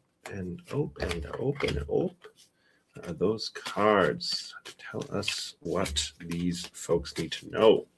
Thank you. And one more. Yeah. All right. All right. Beautiful story for you here, friends. All right. So, Sag, you might have been playing it safe. You might have been playing it safe and holding your chips just a little bit close to your body. This Four of Pentacles would say that you're perhaps holding on to things a little bit too tight and not trusting in the calls from your soul, because this Ace of Wands would say that you have a calling and your soul is pushing you to shine your light in a new way, right? I love this card because there's just such a solar energy here. It's like, channeling down that light from your soul and shining it in a new way. And I feel like there's a caution here for you, Sagittarius, to stay in a grounded place about this, stay in a balanced place. You might not always love the balance. You might like the dynamic energies, but we have the Seven of Cups and delusion is the word. I feel like there could be this escapism that comes for you too. If things aren't moving fast enough, or if things aren't, or even if things are like a little intense, because we have the Nine of Wands right next to it. And intensity is the word. And so you may not like the intensity as much as Scorpio does. But don't worry, you have the power and the support to get through it within you. Because the Hermit is your next card. And so I feel like this is telling you Sagittarians, that you just say Saggies. Saggies. It's telling you Saggies that like your answers do lie within you, and your new year ahead is about understanding that in a new way, seeing that in a new way. And I mean the exaltation there with the sun is just highlighting again that like bringing your soul energy, your soul light in a new way. And it's really going to have you standing in your power in such a beautiful sense, and speaking, sharing. I feel like we were talking about like media and sharing things, sharing your voice, sharing your voice, sharing your perspective. And King of Swords is where we end up for you, Saggies. And the word on here is purification. And I feel like with Sagittarius, probably because of the 9th house stuff, there can be like a, I don't want to say religious, it's like a spiritual idealism. I feel like you're going to be becoming more clear on what truth is for you, what your message is, what your guidance is. And it's not about anyone else's, it's about yours, and really sharing that in an empowered way. He's got such a power stance there, right? And he's channeling not only from his sword, but that like crown sort of thing that he's got going on. Yeah, beautiful story for you. Which is just so true when we think about back to this chart, because Jupiter is in the 9th house, so it's trining your ascendant. So the actions that Jupiter is taking is going to help to grow and expand you into that more full and true perspective, and kind of sharing from, was the King of Swords. Yeah, sure. That definitely works here. I pulled Uranus, which just, inside of your 7th house right now, Sagittarius. Look out for those new characters coming in over the next year. I mean, they've already been showing up for a little bit over a month now, a month and a half. And those new people, one, they can help provide these different sorts of perspectives to help modify and shape that voice, but they also probably are new people that want to be assisting and helping you in these endeavors. Uranus is this energy of breaking you out of your rut, your old routine, and moving into that higher vibe. And so there are going to be people who you want to partner with, new people that you want to partner with, to help amplify that voice, to help get that message out on a greater and more grand kind of scale. It also could be a moment for like surprise in love life, or those that you're pretty close with inside of relationships. So, Uranus is really shifting those that you're working with, which really could be bringing in some of those new opportunities to share your perspective, to share your voice, to share like the messages that are inside of your heart, Leo. And so, yeah, Sag rising. This is another good one. Honorary trophy for Sag rising. Honorary trophy. Absolutely. And yes, Lynn, we love you. We love you. All right, Saggies, have a wonderful year. And I can't wait to see what beautiful new things you begin sharing with us. All right, Capricorns, Cap risings. All righty, Cappies, Capricorniuses, Caps? Capricornian? Capricornians? What did you say? Capricorniuses? Yeah. I don't think that's one. I don't think that's right. All right. So Capricorn, generally you're here to... Watkins is a Capricorn rising too. Yeah. Wow. Generally you're here to build, to grow, to manifest, to bring it into reality, to make it happen. And this is a little bit of a period of giving it all away. This is a little bit of a period where you are going to be asked to dig into the deeper aspects of your psyche, to work with your shadow, and to find some of that relief inside of yourself. So whether you call it eating the ego, or working with the ego, or mastering the ego, one of the... Sorry, Caps, this is a difficult placement. One of the things that you'll be growing through this year and learning through this year, definitely about some of the deeper aspects of your own internal psyche and what makes that tick. What's really cool about this is that you've been moving into a place of growth, especially in your talents, your skills, that which you are manifesting inside of this world. And there's a little bit of like letting go of some of the old stuff for sure here. So if you're struggling with some of the manifestation, the Jupiter in Leo is really going to point to and help you to understand that ego death that you need to have for yourself. Definitely a period though.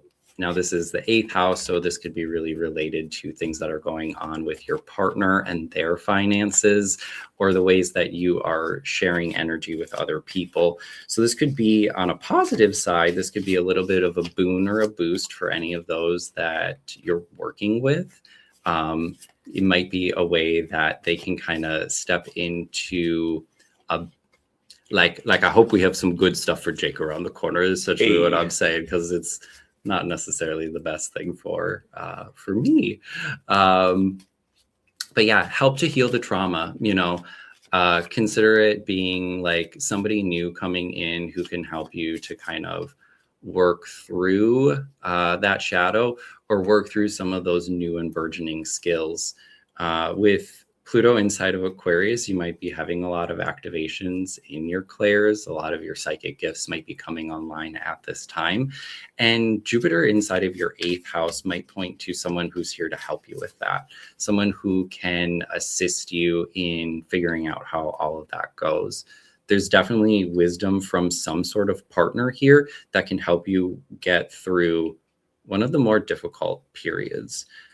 I definitely talk about that difficulty though, because from a traditional standpoint, the 8th house does not make any aspects to the 1st house. So the things that go on in the 8th house at times can pull you away from where you are trying to go in this world. And with Jupiter pulling you off your mission, it might be getting pulled away by something that is like very exciting, or something that like really livens you up. But the question would be, why is it exciting you, and why? And is it helping you to shine your true light here? Because this is just where we have the shadow. So yeah, we'll jump into it, Jake. All right. Capricorns, risings, suns, and moons. I feel like you need to have a more like Capricorn, rising, suns, and moons, you know? It's like the dwarves singing. You talked about Return of the King earlier, and I was like, I just want to watch Lord of the Rings. All right. What are the cards? Thank you. Thank you. Oh, okay. Okay. Ooh. Oh, God, they're just coming out. All right. And yes. Oh, beautiful. Okay. We've got some good ones here to make you laugh. I'm an Aquarius moon. I love to be a clown sometimes. All right. So cards for you guys, Capricorns, rising, suns, and moons. We start out with the Aeon. Aeon. Realization is the word. And so I feel like there could be this big realization about why you're here, and who are you, and what about the many hats that you wear, right? Capricorns love to do a lot. You are a lot for a lot of people, and I'm seeing all of these different sort of masks up here, and it's like, how are you holding on to your truth while being these different people for different people? Because ultimately, this is about your expression. This is about your creativity. We have the art card coming out again, and I loved your comment earlier, Emma. If you're, I'm sure you're multitasking right now, but there's a lot going on in this card about the journey that can take, that creative journey, that winding road, moving you towards your future. And we have the page of Pentacles again too. And so this is, I feel like it's going to be a journey for you this year. There's going to be some unexplored territory that you're getting into. I'm getting very like Davy Crockett vibes with this page of Pentacles, you know, going off into the wilderness, to be changed. And to find your gifts. I mean, because we have the high priestess here, we have the arch priestess, and I feel like it's through that journey, it's through that winding road, because we have the winding road there, and we have this sort of like winding path of the chasm there. It's leading you where you need to go to tap into and get that perspective that you need to use your gifts in that way that really is your soul's calling, because Ace of Wands is here. It's going to stimulate your soul growth in such a beautiful way. And it's not just about what's going on beyond this realm. This is there's a physicality to this. There's an embodiment to this, and I feel like it's going to be that persuasion word. It's going to help you in the ways that you work with other people, the ways that they work with you, and the phrase that I'm getting, I'm seeing, do you guys see these little monkeys that are climbing on her throne back here? It's like, get those monkeys off your back. You don't need that. Like, you don't need that at all. You need positive like collaborations. But ultimately, like this year ahead for you is leading you towards a new stable foundation and stepping into your gifts, your power, what you're really, really good at, right? Three of Pentacles is, shout out Lynn, and Kyla and Barbara. Three of Pentacles is really about, right, what you are a master at. What are you here to do, and what are those soul gifts that are going to help you do that? So yeah, all in all, such a beautiful energy for you guys. Well, it makes me reflect on one of the more typical growth opportunities for Capricorn. We talk about Capricorn as the overachiever, but sometimes when Capricorn sets out on the mission to climb the mountain, it's not always their mountain. And so as you were talking about that foundation, putting yourself back at the bottom of the summit and thinking about that hill or that hill might be really fair game at this time. It is a more difficult period for Capricorn risings because the ruler of your chart, Saturn, is in detriment inside of Aries right now. So that sits behind all of this.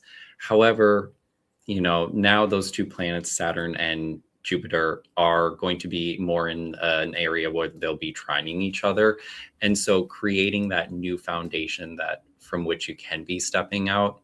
Be really curious to be thinking about, though, how these topics of personal transformation, around death, around your skills and talents are what is needing to be incorporated in at this time. Gosh, am I talking about myself all of a sudden? It's hard not to. Hard not to when you're a Cap rising. Yep.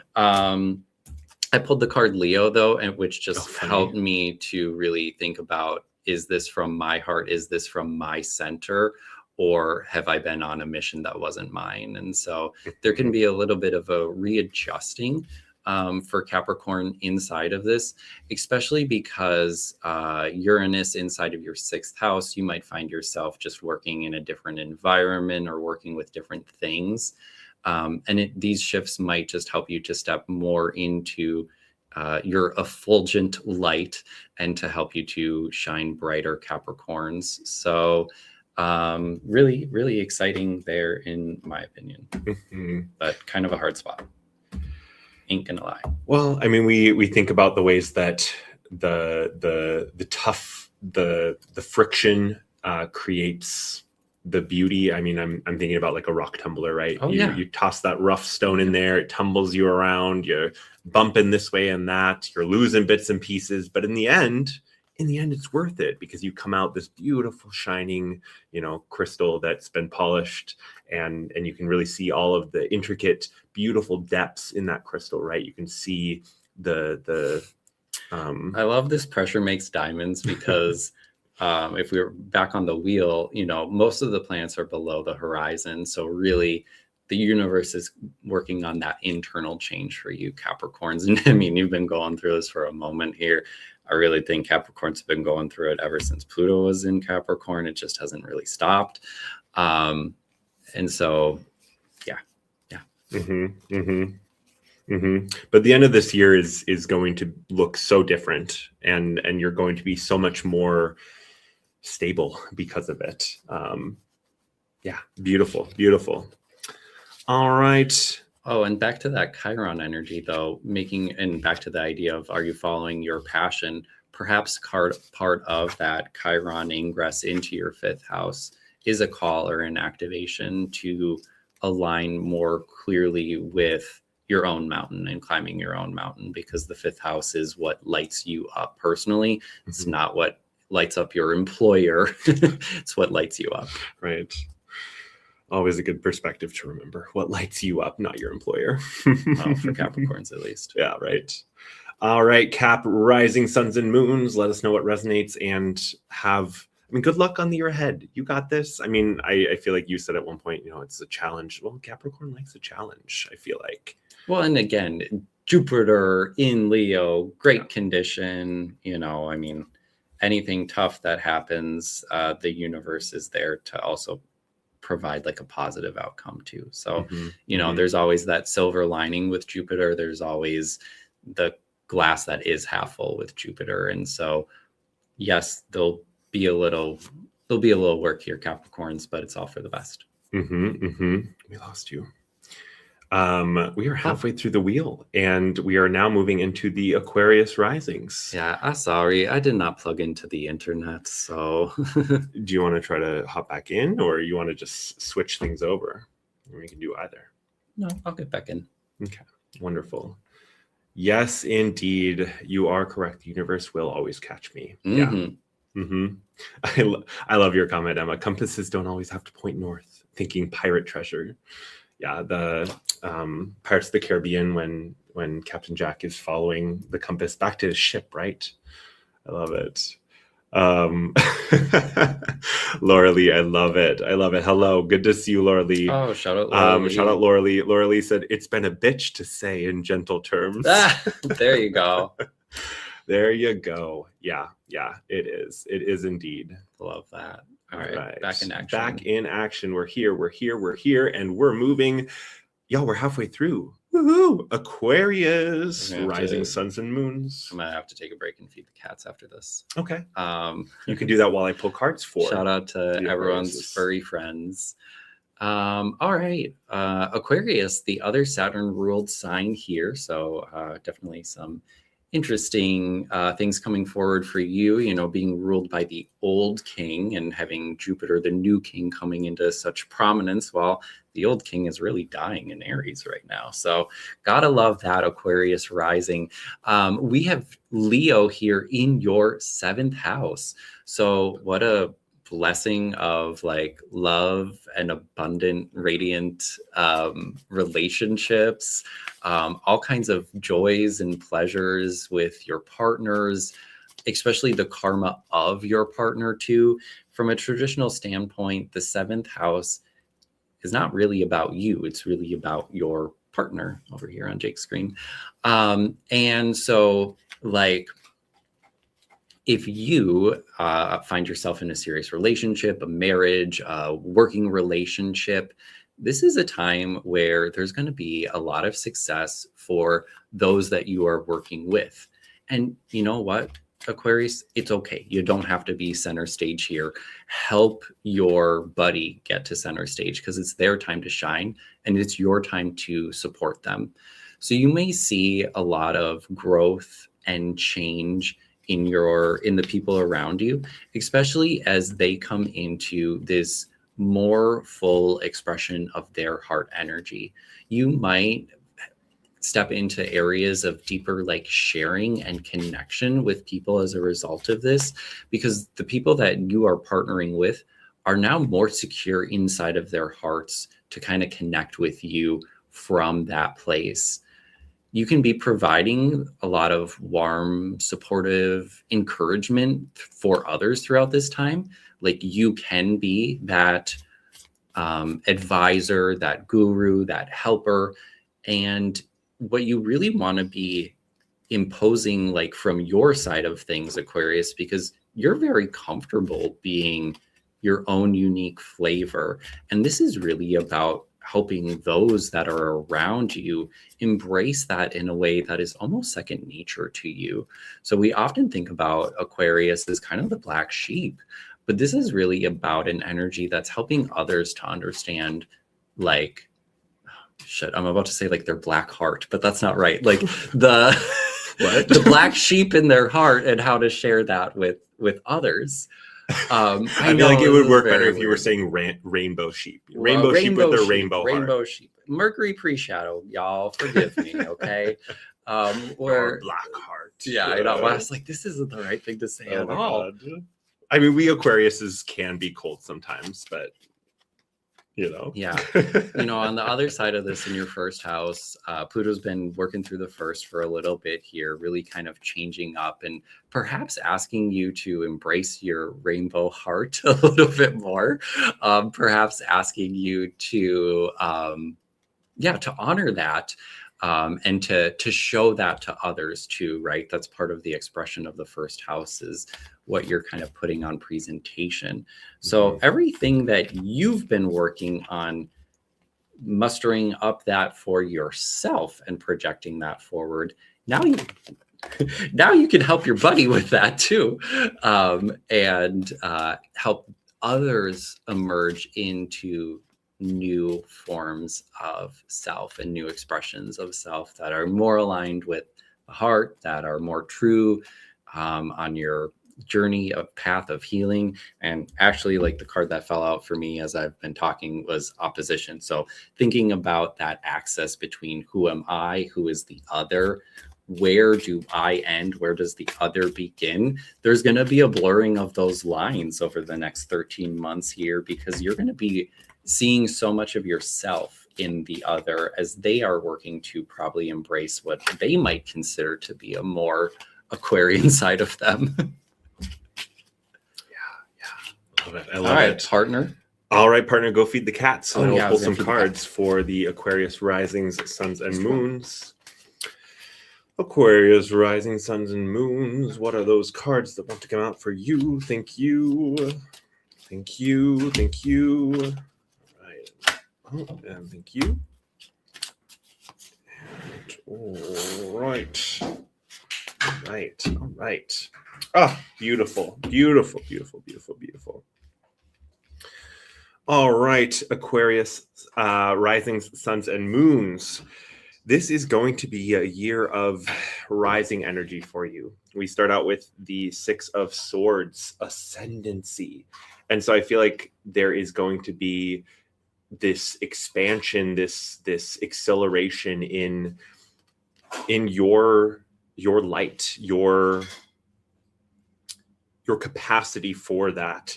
And this comes through not like taking all of the action. It comes through taking a moment to pause and to support, right? I mean, we see someone literally supporting someone else in this Four of Swords. And so it's not that this year doesn't have anything to do with you or anything for you, but it's through that supportiveness that you can get past some of the maybe confusion, the emotional upside down is the word that's coming to me, but because he's upside down, Five of Cups is out next. And so there might be some of those emotional challenges that you might not always be the best at dealing with, right? Aquarius, we can sometimes have a challenge with our emotions, and you might be stuck in that net and not really sure how to get out. But it's through movement that you're going to be able to break free. And so that could be physical actions, right? We have the Knight of Wands next for you, or new emotional ways of moving and working, because we have the Knight of Cups. And so there really is just like a very strong knightly energy for you in the year ahead, Aquarius. And I think that it's it's through opening your heart that you're gonna unlock the beauty and the magic of it, right? This knight is ditching his chest plate.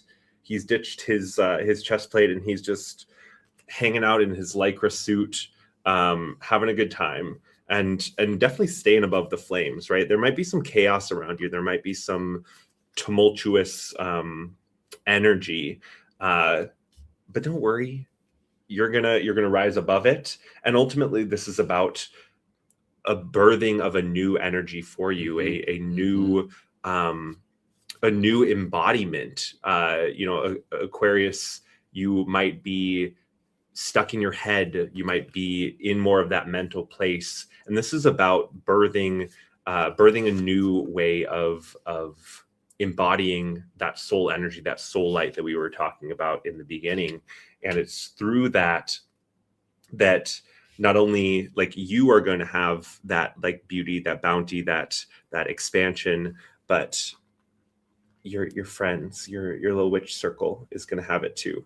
And it really is, it's a beautiful energy for you, and for those around you.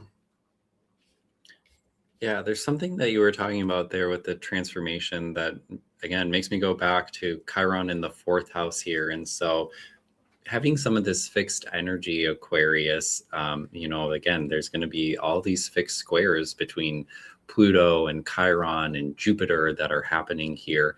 And it really is a little bit of that call for that radical self-transformation. But you already knew that you had Pluto in your 1st house right now. So you've been going through it, right? Mm-hmm. And there really, though, is with Jupiter coming into this position in your 7th, it's like if you've been working through that change, focusing on self, this is when the universe like really meets you halfway. And brings in the other people to help kind of celebrate those changes with you. So if the process has been very internal recently, there's a little bit that's being pushed into the external world here. And you're really going to see that newness that you've cultivated in yourself reflected in the new people that are showing up inside of your lives. And so they can be that bright shining spot to kind of help you through. And I would say too, back to that Chiron in Taurus, as you're working on any sort of healing that might be coming up, really considering, since Jake was talking about that intense mental energy that can come with Aquarius at times, it really speaks to a tool inside of the earthly domain that can help you. And so anything to get out of the mind and into the body or into the physical can really help spur that growth, change, and transformation that you are going through. Chiron can really help you through that, as long as you're tapping into that Horse Girl album that we were talking about earlier, Nature is Healing. Nature is Healing. Maybe listen to it. Maybe. You might be surprised. I love it. All right. So we are halfway through, but we didn't start at Aries. So, hey. We're over halfway now. Well, I know. Hey, Pisces. We're not at the end, and thank goodness don't worry. You're not There's last more. this time. There's but more. Also, if you're, one of the first 4 signs, Aries through Cancer, heads up, we're still coming your way. So, hey Pisces, shout out Pisces. This is our mini reading for Jupiter entering Leo for Pisces sun, moon, and rising, especially the Pisces rising, presented to you by 2 Pisces. So we got your back. Hi. So I just have to say, I have been a bingo caller before, Emma. So I'm glad that you've that been shows. a bingo caller too. I've done bingo calling, yeah. I called bingo for like 2 years, and I wouldn't say it was like a professional capacity. I was a volunteer. It was more so like in a fun way. But I volunteered in high school, yeah. Yeah, I volunteered at an old folks home. Yeah, and you go to an old folks home and you play bingo with them. Absolutely, yeah. 8 years of marriage, and 8 years together, and you don't even know that. How fun! New things every day. New things every day, indeed. Okay. Pisces sun, moon, rising. Hello. Here we are, and Jupiter will enter Leo, and the king will return to your 6th house. The sixth house is another house inside of the wheel that does not make an aspect to the ascendant. And so sometimes some of the things that happen in the sixth house can feel like a lot of work and toil and effort. And maybe there's not a lot of reward on the other side of it. Like, I really call this house the house of brushing your teeth. Not that there aren't benefits of like brushing your teeth, but it's just kind of this house of like, oh, I got to do this. I don't know. Maybe you're excited about brushing your teeth, Pisces. I don't know. It's not my favorite thing in the world. It's not like it's a little normie for me. You know, Yeah. I'd rather be doing something more fun. But anyways, Jupiter is stepping into your sixth house to bring a little bit of excitement, though, to activate and invigorate some of those routines, some of those habits, some of the things that you do and kind of on the daily. This is a part of the chart that really speaks to everything that we take care of before we step into the public world. So hopefully you brush your teeth before you go outside. It's rather significant here because, well, you're a Jupiter rising. So there's a lot of impact on how you can form new habits here. You can be forming habits that are actually beneficial for you. If you've been dealing with, the sixth house is a traditional place of like health. So you've been undergoing any sort of health issue, this would be a great sign to, there's a new doctor who wants to heal you, or a new medicine woman who wants to help heal you from this sort of position. I think about myself personally when, let's see, so I'm a Cap rising 2 cycles ago when Jupiter was in Gemini. So that was my 6th house. When I had Jupiter go through my 6th house, I was having issues with high blood pressure. Jupiter can represent the amassing, the accumulation, the gathering. Sometimes we maybe don't gather the best things. That would be something that you're going to want to be looking out for here. However, if you find yourself gaining weight, retaining some sort of liquids that you shouldn't, or like high cholesterol, I don't know why I wrote that down, but for some reason I think that's actually really spot on here. There is somebody to help you. Again, Jupiter also reflects the person that can help to heal you, or someone who can present you with the information and wisdom that can bring in that healing for you. So don't fret if a health thing kind of spurs up here. It's definitely in the cards for something like that to come up at this time. But because it's Jupiter and not Saturn or not Mars, outcomes for this one are generally positive. You should be able to, figure out a new diet or get a new trainer or a new routine that can help you. And maybe you aren't dealing with any of these health things yourself, but maybe it's a new routine that just helps you to step more into your into the effulgence of your light. I'm just going to continue to use this word. I love it so much. But it's, how do you find activities every day to let your light shine? That could be another aspect of this. So it's not the best placement, but you can definitely work a lot of magic here, Pisces. You're definitely very, very magical yourselves. Mm-hmm. And so I definitely think that you'll do pretty good here working with this one and manifesting good things. Throw it over to Jake and we'll see what else comes up. Absolutely. Let us see what the cards have to say to you, Pisces rising sun and moon. Thank you, thank you, thank you. Okay, thank you. And one more. Oh. I love this for us. I love this for us. All right, friends. Pisces rising sun and moon. We start out with a little bit of tough energy there with the 5 of Swords. So 5s are that push, that challenge, that squaring energy, destruction. I feel like this is the leaving that behind, choosing a new path, choosing maybe those ways in your daily life that help you avoid that destruction, avoid that that strife. I think about the little lizard there in the bottom here, and the way that lizards will just like drop their tail if something like grabs a hold of it. Mm-hmm. And it's like, don't be afraid to drop some dead weight to, you know, it might have been a part of you. It might have been a very functioning tail, but if it's attached to something that you don't want anymore, drop it. You can regrow it. Don't worry. You're very regenerative. And I love it because pretty much I feel like it's our card, right? I feel like Pisces could be King of Cups. We have the King of Cups next. And so there's this this transition of your emotional energy and the ways that you wield that, the ways that you give that to the world. And that comes, I feel like, through rising above it, rising above those maybe challenging moments, those challenging thoughts, those challenging like energies that you're ready to release, you're ready to let go of. It's just so much water here because we have the Knight of Cups too. And the Knight of Cups is calling you to step into your conviction, to step into what your heart is calling you to, and where your heart is calling you.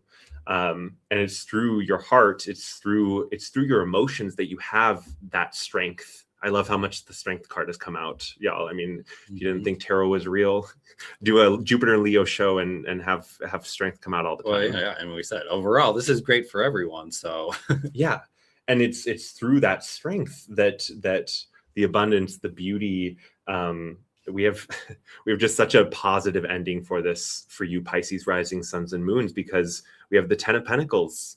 And so it was strength and the 10 of Pentacles. And what a beautiful energy to be moving towards with this Jupiter in Leo for you this next year, because it really is going to shift you into a new way of understanding your own power, right? I feel like Pisces, we can sometimes put ourselves in the victim spot or victim seat.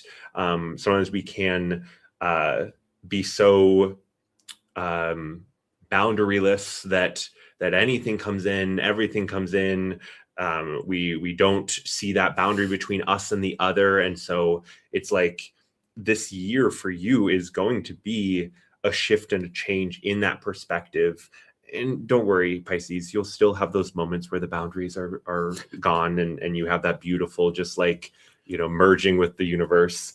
That's Jupiter for you.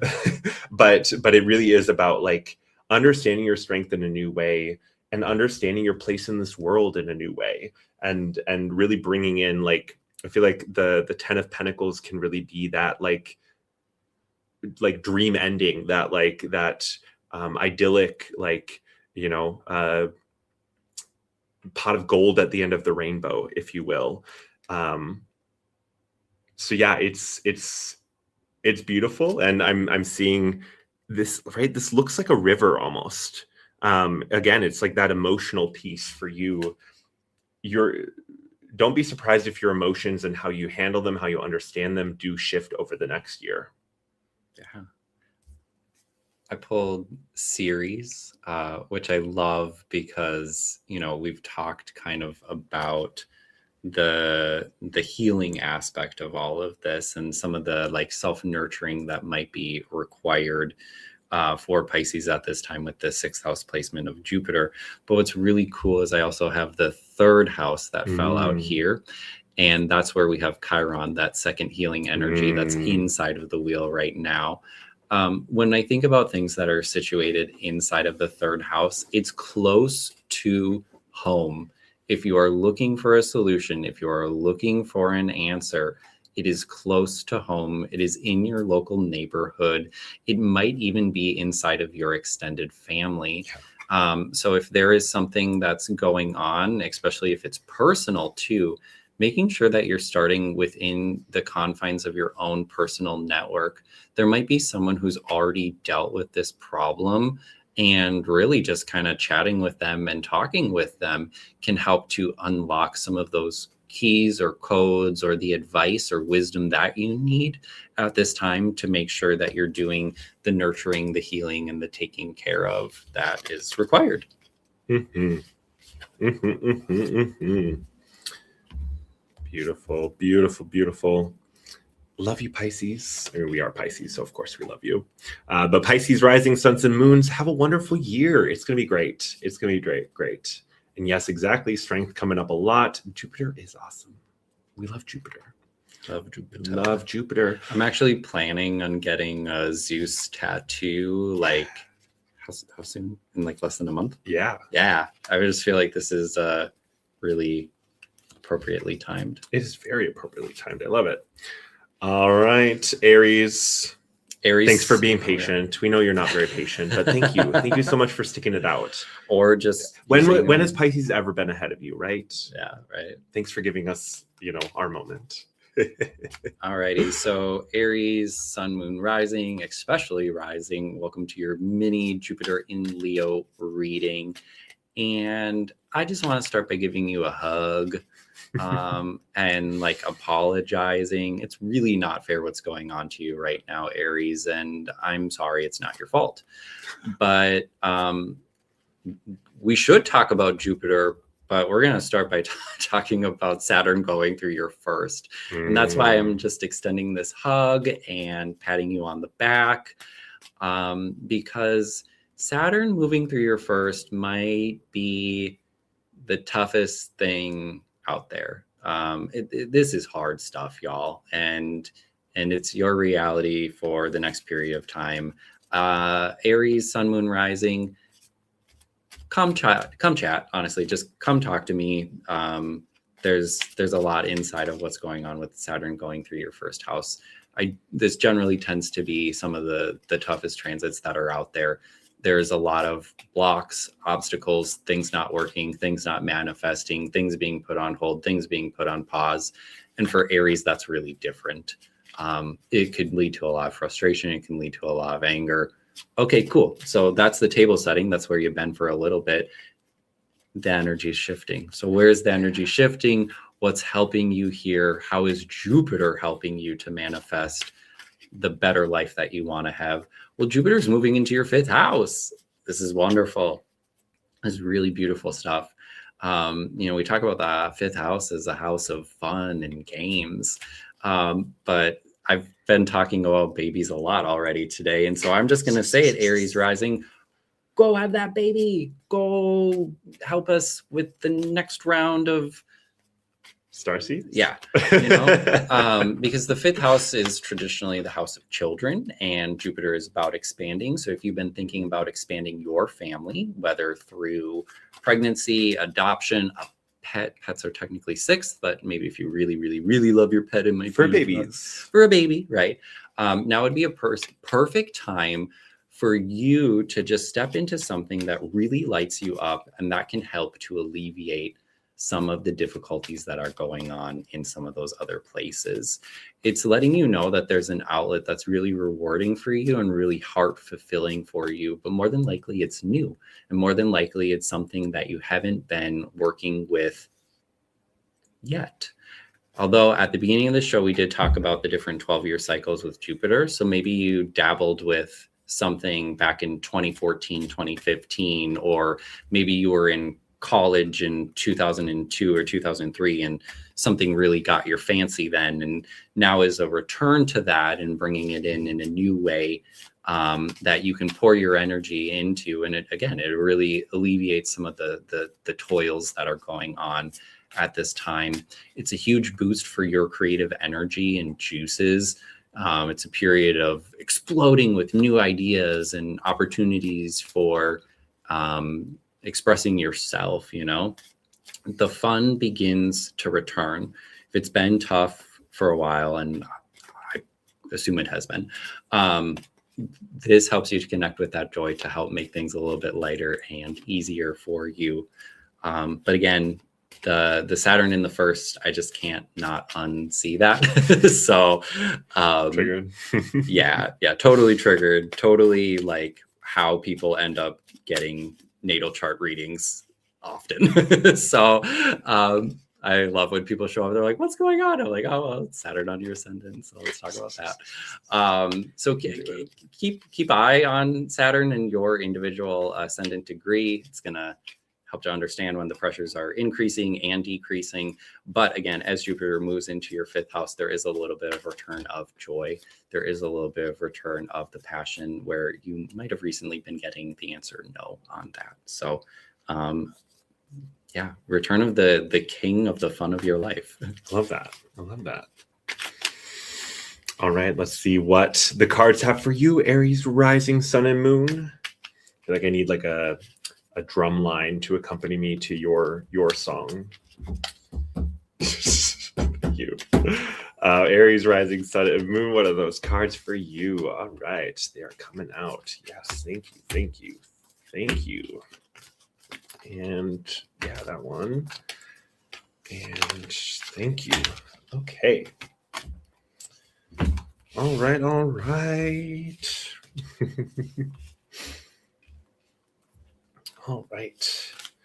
And we just need one more. Oh gosh. Not that one. Need a clarifier. Yeah, well, I didn't want to end there. And then I was like, well, definitely don't want to end there. All right, Aries, don't worry. You have more cards than everyone else. So this idea, this energy of maybe things have been a little slow for you is showing up in that 9 of Cups, right? He's just like bare ass naked, lying on the bed, face down, just like conked out. So you might have felt like that. You might have felt your energy low. You might have felt these blocks or like it could have been an emotional thing, right? It could be the emotions blocking you. But that transformation is coming. Yeah, we got the death card here. Transformation. I love that this has come up a few times too, right? Because Pluto is in the conversation. Oh, absolutely. Yeah. All the outers are in the combo. Yeah, exactly. So that death, that transformation, that big shift is coming for you, Aries, in this next year. And it's not going to be without its contention, right? We have that 5 of Wands coming up again, contention. So there might be these moments where you are like fighting for your place, fighting for your energy, fighting for that new way that you're going to show up, that you're going to be, that and ultimately, like, don't worry, it's not all in your hands. You have spirit guiding you. The Chariot came up next, and I always think about that idea of like spirit led with the Chariot. And this is about like the ending of a chapter and the beginning of a new one, right? We have conclusion, and look at this person is moving towards this palace, right? Like we're moving in a positive direction. It might not always seem like that because we do have some tough cards here. 9 of Wands, that intensity, which is probably something to do with the Saturn energy in your 1st house, that pressure. Because again, that pressure makes diamonds, right? You Aries are probably in it right now, moving into this year. And you might feel like there are thoughts, words, messages that are like at odds with you, that are flying in from all directions. And you're like, what the hell? What's going on? Why is this so contentious? Why is there so much that I have to like fight off right now? And why is it so tough in my mind, y'all? 10 of Swords, right? You might have a lot of tough mental energy going on that probably has to do with that stagnant movement or that not being able to do what you want.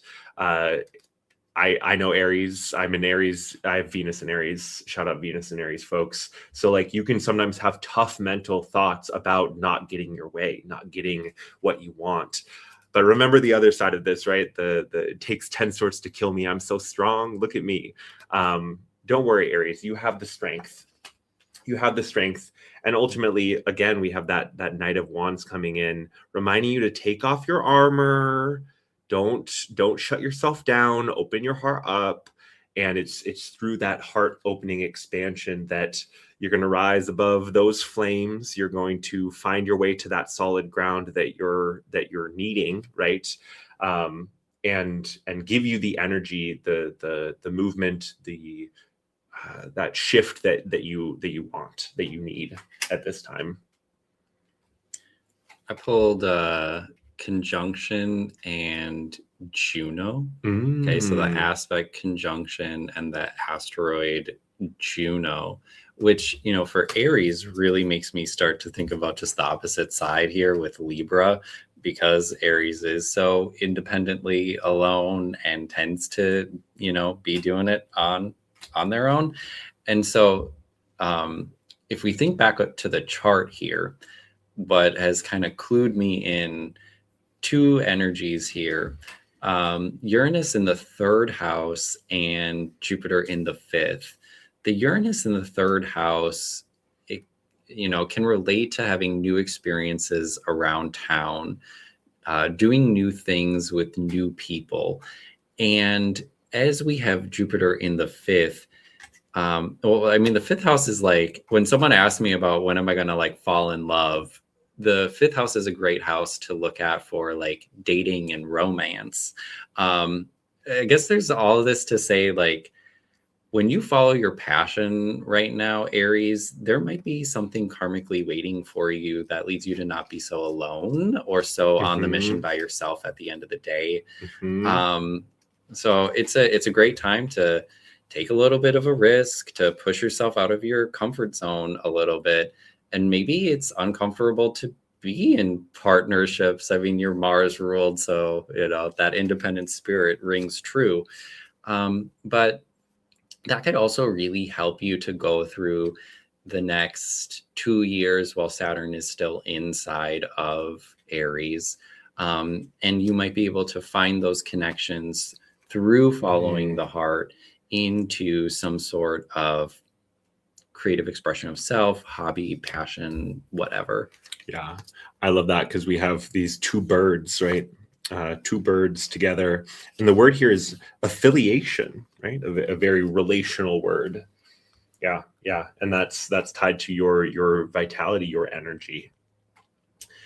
I love it. Well, I mean, you're absolutely going to have a little bit of that boost of vitality and energy, right? You know, there has been a little bit of a drain inside of the fire signs recently, which really reflects our own vitality and our energy, our chi, our life force energy.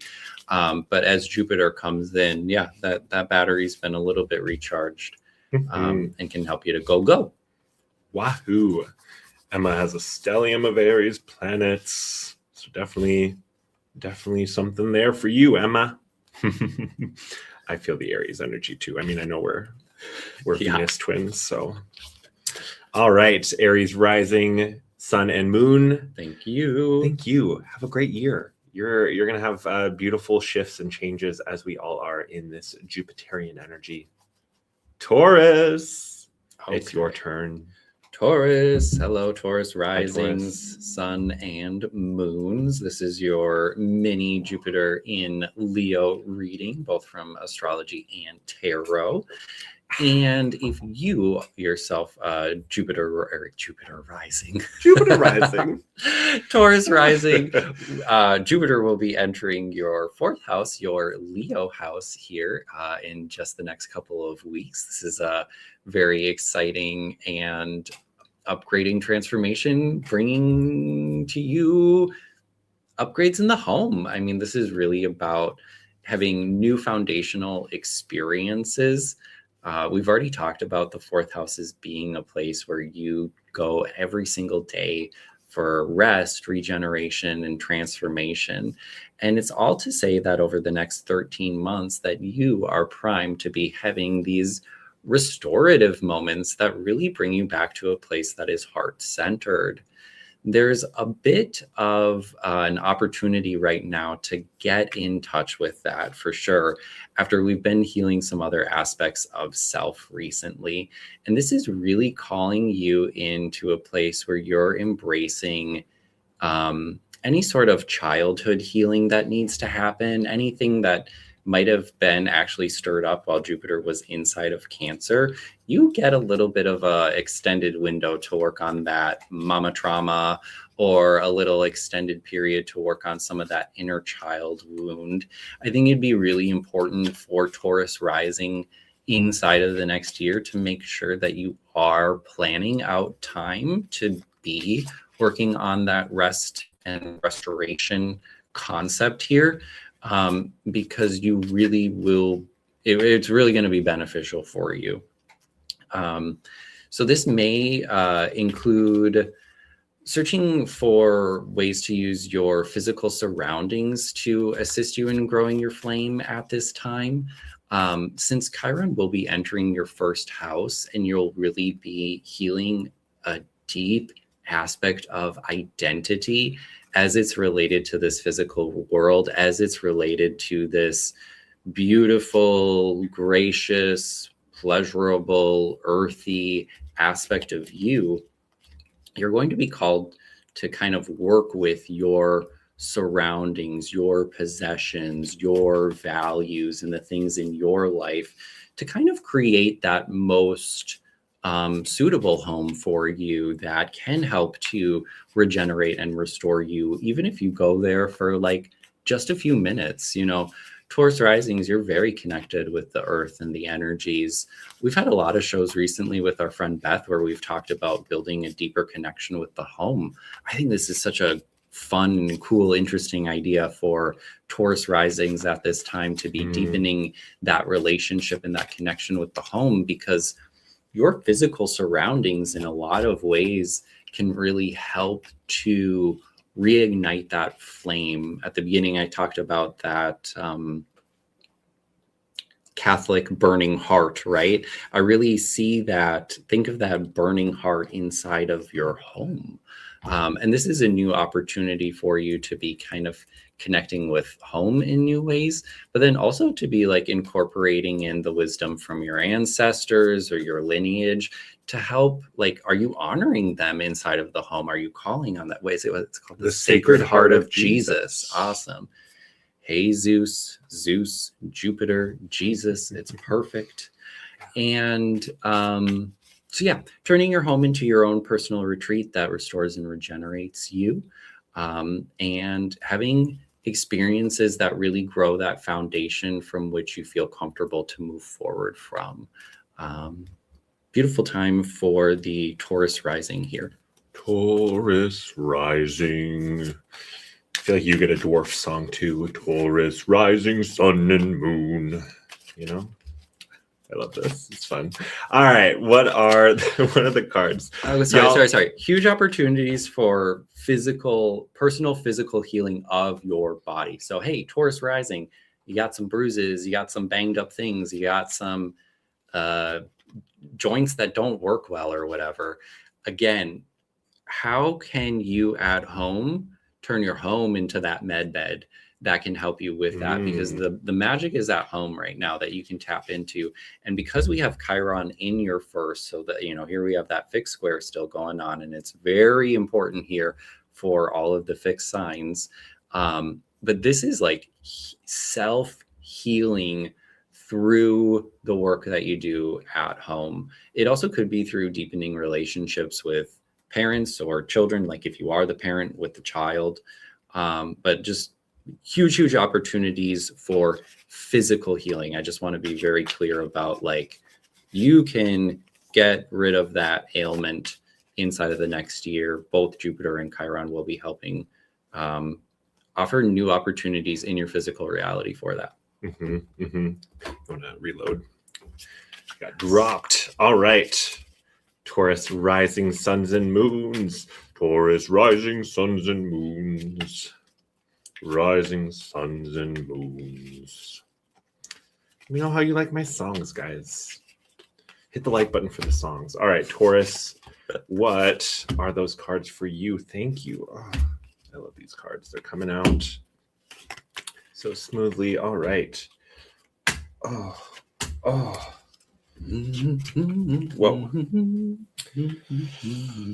All right.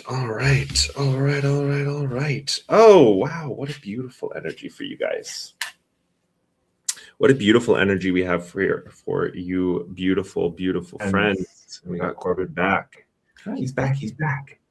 All right. So, Taurus, looking at things in a different way, and I'm reminded that this is in the very bottom part of your chart. This is about like going to the depths, going to the deep, going within, and also like addressing some of your foundation, I think, because you're cooking something up in this year ahead. There's something that you are incubating, and you are probably not doing that alone, whether that be with your family, right? I mean, especially if we're talking about the home and the house, this might be something that you're doing with family or with roommates or people that you live with. But this could also be in a spiritual sense with your guide, with other soul aspects as well. But it also could very much be your family.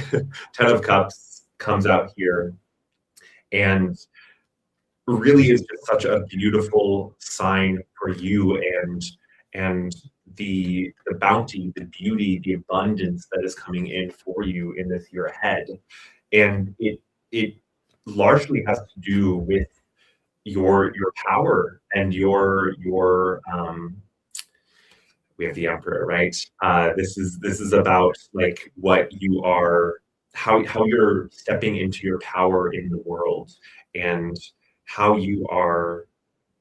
I'm like seeing the little cheetah there. He's like on a leash. It's like, how are you managing that drive that you have, that forward momentum that you have, and you really do have so much support from beyond. Taurus risings, you might find yourself connecting more deeply with the extraterrestrials, with your star family, with galactic beings or multidimensional beings who are here to support you, who are maybe soul aspects of you, right? Because you're stepping into a new channel, if you will, a new channel. And this Queen of Swords is showing you those ways that you're going to be wielding your words and wielding your thoughts, and really like commanding a different level of presence and power in this next year ahead. And ultimately, it's going to take you on a trip, y'all. It's going to take you on a trip. 8 of Cups, right? The traditional 8 of Cups is that long journey. So there might be some like impatience or exhaustion at what is to come for you. You might have a view of that. You might not. But as it comes into view, you might say, oh, I'm tired, but I want to rest. But I just want to retreat back into my home. But this is a year where you are stepping out in a new way. Page of Wands. You're building that home, that med bed home for you, so that you have the energy, so that you have the power, so that you have the stability to go out into the world and really like start that new adventure, start that new action. And I'm seeing the little armadillo down there in the corner, right? Like, don't curl up in your little ball, Taurus. It's okay. Things might be a little wild. It might be like a little overwhelming at times, but it is about stepping into that new adventure. And I love what you're saying. I pulled the 12th house here, and oh, sorry guys, we did have echo, didn't we? Because I didn't mute Corbin when he came back in. Babies. Mea culpa. Sorry, guys. 12th house and solar flares activation. So you were talking a lot about some of the activations that are coming through, some of the upgrades. When I look back at the chart, some of the biggest upgrades that I think are coming through for Taurus rising right now are really related to Uranus inside of your second house. This can be a big activation for any of your skills. So if you're a Taurus rising out there and you've been thinking about or if you've been practicing a new skill recently, this new skill can really help to push towards some of those activations. As Jake was saying, a lot of the energy here is calling you to be more present in that external world. When the North Node moves into Aquarius later this summer and moves into your 10th house, it's calling you deeper into that public mission that you're here to, that you're karmically here to play out inside of this lifetime.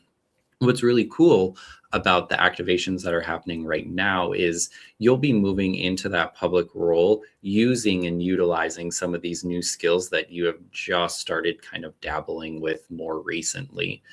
So it really does speak to new and developing aspects of self. You might, as we've talked about, learning new things can often help to increase your confidence or belief in self.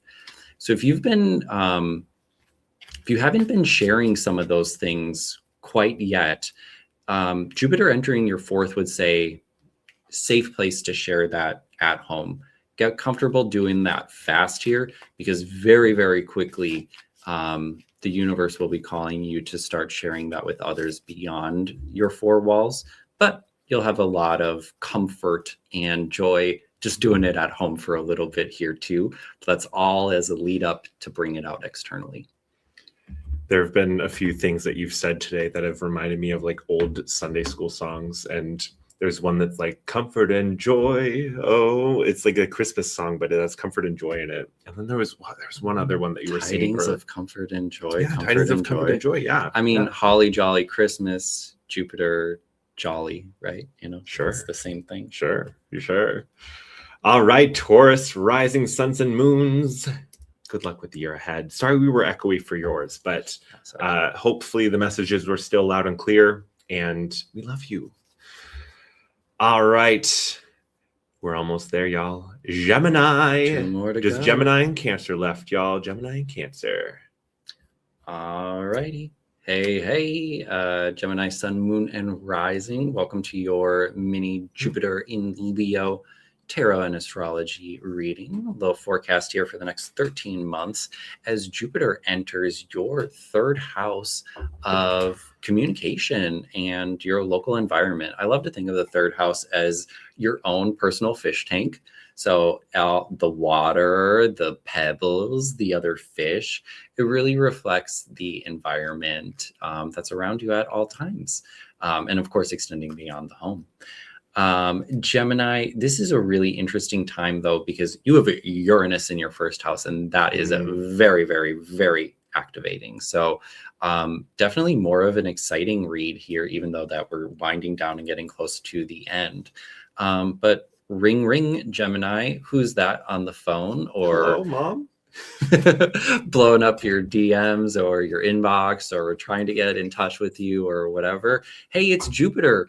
There is just going to be extra communication and points of contacts for you, Gemini, which you'll probably thrive on and just fucking love this. So really well aligned, I think, for you. The 3rd house in traditional astrology is ruled by the moon. That's where we say that the moon rejoices.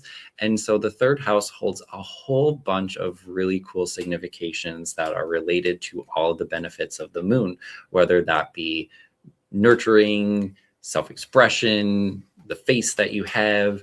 But I really want to call out this growing sense of intuition, or, you know, your increased spidey senses that are coming in, and really using that information that might be felt more subtly and internally, maybe that message that comes into your heart, Leo, and then making sure that you are sharing that. It's really about opening up to some of these gifts. Jupiter, even in and of itself, can be a great point where, you know, if someone comes to me and they say, well, tell me about my gifts, you know, what are some of my strengths in this lifetime? Well, we'd absolutely look to Jupiter for something like that. Mm-hmm. And what's really cool about the like expanded intuition stuff, psychic gifts coming online, is that Combine that with Uranus inside of your first house. Your body is going through this physical upgrade. The hardware is being rewired right now. And that's actually what is making some of this new types of communication that might be coming through for you possible. So yeah, I mean, it's asking you to break into this new area, but it might be to be tapping in with something from beyond, which is really interesting inside of the chart because you have Pluto on the opposite side over in your 9th house. And so you've been going through a shifting series of beliefs, a shifting understanding of how it all works. Maybe you watched whatever that alien movie was, and it Disclosure Day? yeah, that like really changed what you were thinking about everything. Maybe it didn't.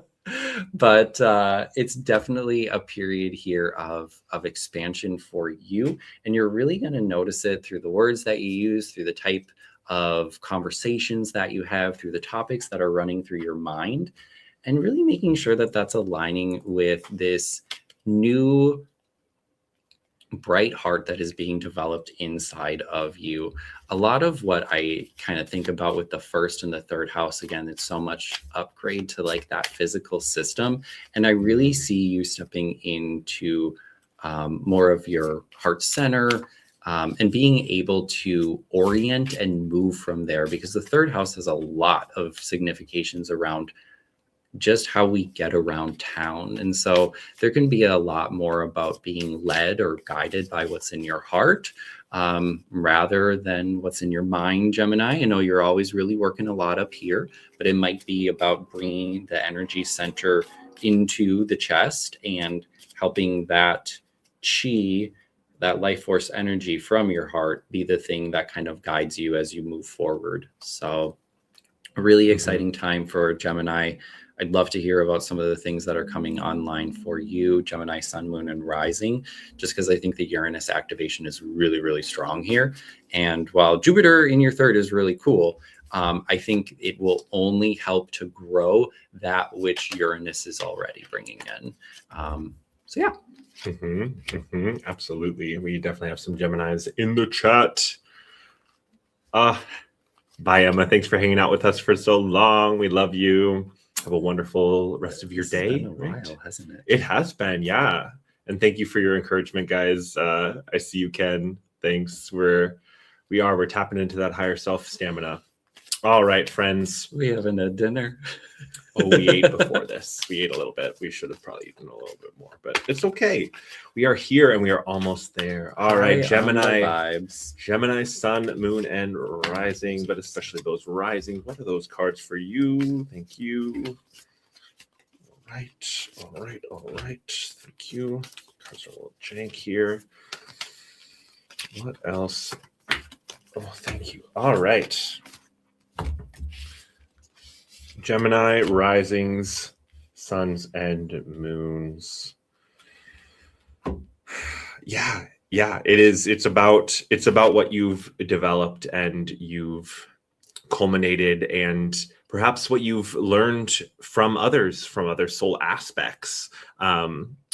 Economy is here, and we have the 8 of Pentacles first, and I'm seeing the it's almost like the telescope is like looking into his brain. There's this almost like double mind moment for you, Gemini, in this year ahead, in perhaps tapping into multidimensionally other aspects of you. And that's those gifts, reclaiming those gifts, tapping into that, remembering that is what's going to be pushing you on your journey this year ahead. We have the Page of Wands again. So don't curl up in a little ball, Gemini. It's okay. You've got this. And I think there's also an element here with this 4 of Pentacles next to the Page of Wands where this is about stepping into sharing all of this with the world, which I know you love, Gemini. You love the interactions, being out in the world. And this is about sharing your gifts in a new way, not keeping them so close. You might have been a little guarded with some of your gifts as they've been coming in. You might not have the full confidence or like authority in them yet, but it's coming. It just might be a little bit slower than you want. This Knight of Pentacles would speak to well, the evolution that's happening for you. The evolution is unfolding, but I always think about Knight of Pentacles as being kind of the slowest knight. He's not the quickest knight in the traditional tarot. He's like barely galloping, whereas, you know, the other ones are like in various forms of movement. He's like kind of just standing there. But we have both the 8 and the 9 of Pentacles. And so this is about like the final steps of something for you, and it's about something that you've been building, you've been working on, that's been coming in on multiple levels, and it's a beautiful energy because spirit is there with you, your higher self is there with you, and this is leading you towards that beautiful like palace, that beautiful new reality. And I love it because the word conclusion is there. Like whatever this is for you, like it is coming to a culmination, a conclusion, a completion. And there's the shift coming for you. Don't get stuck. Don't get stuck in emotions or in frustration or in confusion, because you have all of the things that you need to step into this new way of being. And I don't want to end on the 5 of Cups. So we've got King of Swords as your final card here. So I love seeing this one again as well, because it really is standing in that power. And as a Gemini, right, like you're very communication oriented. And I think you're going to find yourself on the other side of this Jupiter experience, really sharing things in a new way, speaking in a new way, downloading in a new way, that's probably more aligned with your higher self and this higher aspect of you that you've been becoming aware of. Mm-hmm. I love that because I had pulled the dignified card. So, you know, when something is inside of rulership or is performing really strongly inside of a chart, and it's back to that Uranus energy inside of Gemini, which is very beautifully aligned for you. And again, those upgrades, the changes, moving like ring, it's your higher self. I wish we had talked about that before at the beginning, because I feel like that's so aligned with what's going on here. So yeah, really good stuff for you, Gemini. I think you're really well positioned to be moving forward with some of the shifts. Yeah, you did indeed hear a baby cat. He's our little baby. He's tired that we've been on show for almost 3 hours. He's like, come play with me. I want you guys to be done. And he might be Don't worry, we're almost there. Largest cat with the tiniest little voice. All right, Cancers. Cancer. When were you ever last, right? Like we're shaking things up with these shows. So they might cry. I'm so sorry. You're not last. You're first in our hearts. I mean, Cancer moon, you're always first in my heart, Cancers. Yeah, we love you, Lynn. Let's see. Let me pull up the wheel for you. Sure. Yeah. Cancer risings. So Jupiter would be entering your second house. So, hey, Cancer, Sun, Moon, and Rising. This is your mini astrology and tarot reading for Jupiter entering Leo, which is coming up here in just a few weeks.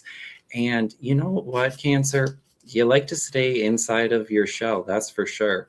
But boy, oh boy, have the conditions out in the outer world really been pulling you around, probably out of that shell more than you want to be.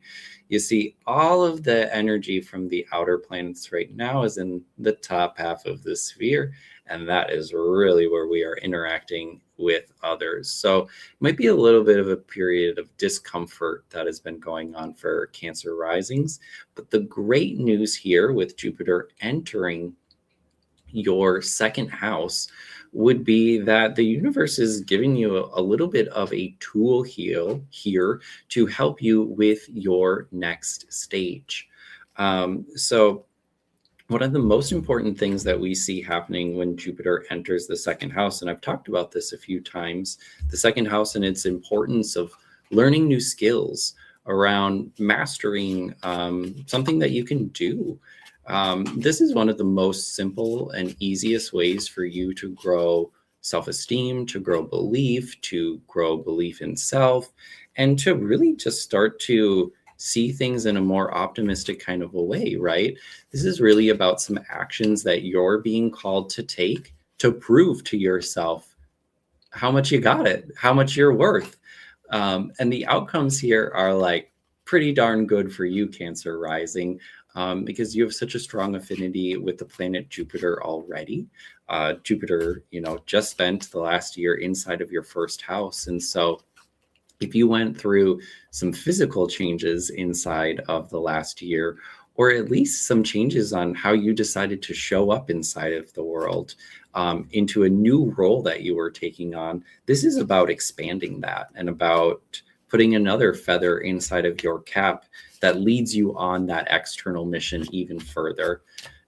You see, with Saturn and Neptune inside of the 10th house, really been called to be working more functionally and publicly in a different and new kind of a way.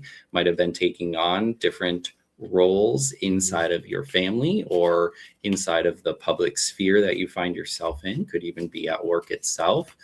And this is, again, about picking up something that's going to help you to get through some of those external shifts in your world. I wouldn't really expect the home to be changing too much here, but there's something that you can be doing at home that's going to help you for all the times that you find yourself outside of your shell. Exploring new tastes, exploring, new likes, new preferences. Watch out for overconsumption. I mean, like, second house is the house of like material stuff, and so you might end up, oh my God, Cancer rising, you could have a new collecting hobby, but like, don't spend all of your money collecting that thing. Like, I'm just thinking about, yeah. I mean, Cancer loves to accumulate things. So I guess there's the caution here on like, watch the spending. And if you are spending, what like aspect of yourself needs that healing? Like, what are you buying to make up for something that you might think that you're lacking? Like, how are you filling that hole with that material thing? And how does that indicate what aspect of self might need some like work, or like could relate to the inner child that needs to be more healed? But ultimately, this is picking up skills. We ran through like that Jupiter word train: Jupiter, Zeus, Jesus, Jesus, Christ. This is about you stepping into your Christ consciousness energy and embodying it more, and really like having a muscle to flex that helps you with that. So it's a really interesting period for you to find something new that really lights you up. And it's really just to help you. And it's to help you for when you're out there on your mission. But it is very private, so hopefully you enjoy that. And it is definitely something that you can grasp onto. But it will take just a little bit of bridging out of your comfort zone. I love it. I love it. And of course, we knew Lynn would talk about her crystals. More room in the house. Yeah, I love it. I love it. All right. Cancer rising, suns and moons. Oh, yeah. Because I was saying, because you could be buying more. New hobby, sorry. Yeah. I'm just forgetting things Ooh, immediately. you're fine. All right, friends, Cancer rising, suns and moons. What are those cards that want to come out for you? Oh, help with finances, though. That's a great idea. Someone could come in, or a life coach could come in to help you with your feelings of yourself. Your feelings of yourself. Yeah. I'm losing steam at the end here. Oh, we are doing great, y'all. We are doing great. All right. I'm just doing that like uncomfortable Cancer laugh that happens. Like, shout out Cancers. I'm doing it right now. I know that sometimes it just gets so tough that all we do is giggle. I love it. I love it. All right, Cancers. Here are your cards. So we start out with that Queen of Pentacles energy and persuasion there for you. So this could very much have to do with like finding a new paradise to exist within. I'm just seeing her like background there where she's just like nestled in this just like beautiful forest, this like abundant natural world. And this might be within you because we have the Hermit next to it. And so this might be your own personal oasis, your own retreat. I think you mentioned that. This idea that you can retreat into yourself, retreat into your own private space in order to get away from some of that contention. Because we have this Five of Wands back again, which is speaking to some of that challenge that you might be facing in the year ahead. But it really is not, it's not going to be, it's going to be leading you to a place of abundance, a place of that opulence, that beautiful feast that you love in your beautiful home with your beautiful friends. Three of Cups, right, in the traditional tarot is that joining together of it's like three witches holding their cups in the air and unlocking like these new levels of embodiment for you. This new I'm seeing the 10th house in my mind, so it could be in your career, in like a in that public space that you are in, and really giving you more ways to show up. And these ways are going to be really aligned with your soul. We have the Aeon card here. You're going to have this realization about your power, your abilities, your community as well. And it might take some retreat in order to go back out. There's going to be this like push and pull, I think, for you in the year ahead. I just keep seeing the like Black Panther head there. And so maybe someone out there really resonates with Black Panther and that means something to you. But I see that as like the shadow within, or like the power within, that like shadowy part of you that is going to show itself in a new way, and ultimately like leading you to a very empowered place, a very expansive place. And it's going to be a beautiful year ahead. I just needed to cut the deck, and Ace of Swords came out for you too. So yeah, it's a good one. It's a good one for you, Cancers. I pulled the opposition twice. I was like, I don't want to end on this. And then it came back again. But you know, okay, so the Cancer energy has been very, very intense recently. We have the upcoming Mercury retrograde inside of Cancer. I've already heard it from my Cancer friends. It's already coming in for us. And you know, one of the things that I said was this aspect of Jupiter coming inside into your internal world really is to help to cultivate a tool to help you perhaps with all of the confrontations, the oppositions, the challenges, the things that you might be facing in that external world. The forecast for the like return on investment when investing in self right now is like astronomical. So I just want to like continue to like lay into that, because if this was like your natal chart, we would definitely be talking about how to relieve some of that tension.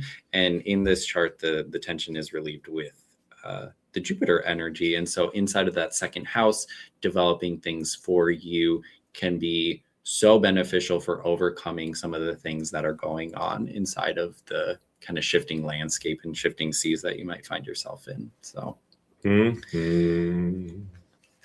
I love this. This was fun. Yo, thanks for hanging out with us, everyone. This was a wild idea that we had that didn't think we would be sitting here for 3 hours, but we really appreciate you if you've been here with us. We love y'all. It's always really fun to connect with our community this way, to share and to get feedback and to hear from you about the things that are going on. I think when we share astrology and our experiences with it, it helps to really connect the dots and fill in the picture that is above us in the sky and see the reality as above and so below. And as we share our experiences below, it just helps us to like see the true divinity in the nature of our reality. And to me, that's something that's comforting. For me, it's something that I can like count on. I mean, now we're just waxing on Jupiter for a moment here, but it really is. This is going to be a great year for deepening all kinds of belief in self, belief in what is in your heart, belief in the world that you want to be creating. And I think the biggest thing that we'll all be manifesting at this time is that world that is now going to be, well, one, we did a whole bunch of healing in Cancer. And so two, it gets to be so much more pure and real and like in a high vibe of integrity and unconditional love. And to me, you know, there's a lot of talk about the outer planets right now and the ability to restart our civilization. And this aspect with Jupiter inside of Leo just is not getting enough attention into making sure that we're being guided into that through the purest form of love. And so don't sleep on this transit for the next year. It's really a good thing coming forward, even if it was in a difficult house for you. There's a lot of beauty. Yeah, absolutely. I choose to believe in beautiful things. I love that. Oh, I know. I left it up for a moment because I really love that too. All right, y'all. Thank you so much. And we'll see you soon. Send you all the love. I'll make sure to put the timestamps in as well so that you guys can come back and review, because it was a lot. And especially as the year goes on, right, there might be these moments where you're like, what was said? What am I tapping into? What's going on? Or what's going on? I need some help. So feel free to come back to this. We love y'all. Thank you, Lynn. Yes, we are going on vacation. Yes. It's gonna be very fun. So don't worry, there's still content coming out. New stuff coming for you guys. And yeah. And we'll be back with the Capricorn full moon, but then we'll be doing another Fate and Fortune show for the upcoming trine between Pluto in Aquarius and Uranus in Gemini. So we're going to dig into more of those kind of longer durating notes that will be kind of sitting behind the symphony of the stars that will help to really flavor what's going on. We've touched on this topic briefly previously, but for those of you who were born in the 60s, this show is like really for you. But, you know, Jake and I, we're from a generation in the 80s, 90s where Uranus and Neptune really have like a lot of power. And so even for quite a few groups of starseeds, this alignment between Pluto and Uranus really is activating, getting on mission, and really moving forward into that reality that I know that we're all working on creating. So we'll have another one of these Fate and Fortune shows where we get to do cards and astrology like next month, I think. So yeah. We'll see if we do 3 hours again. We might try to tighten things up just a little bit. But as Lynn says, get your popcorn ready. Exactly. Get the popcorn ready. All right, y'all. This was fun. Love you all. And we're going to go eat some food and chill out. So see you all soon. Bye.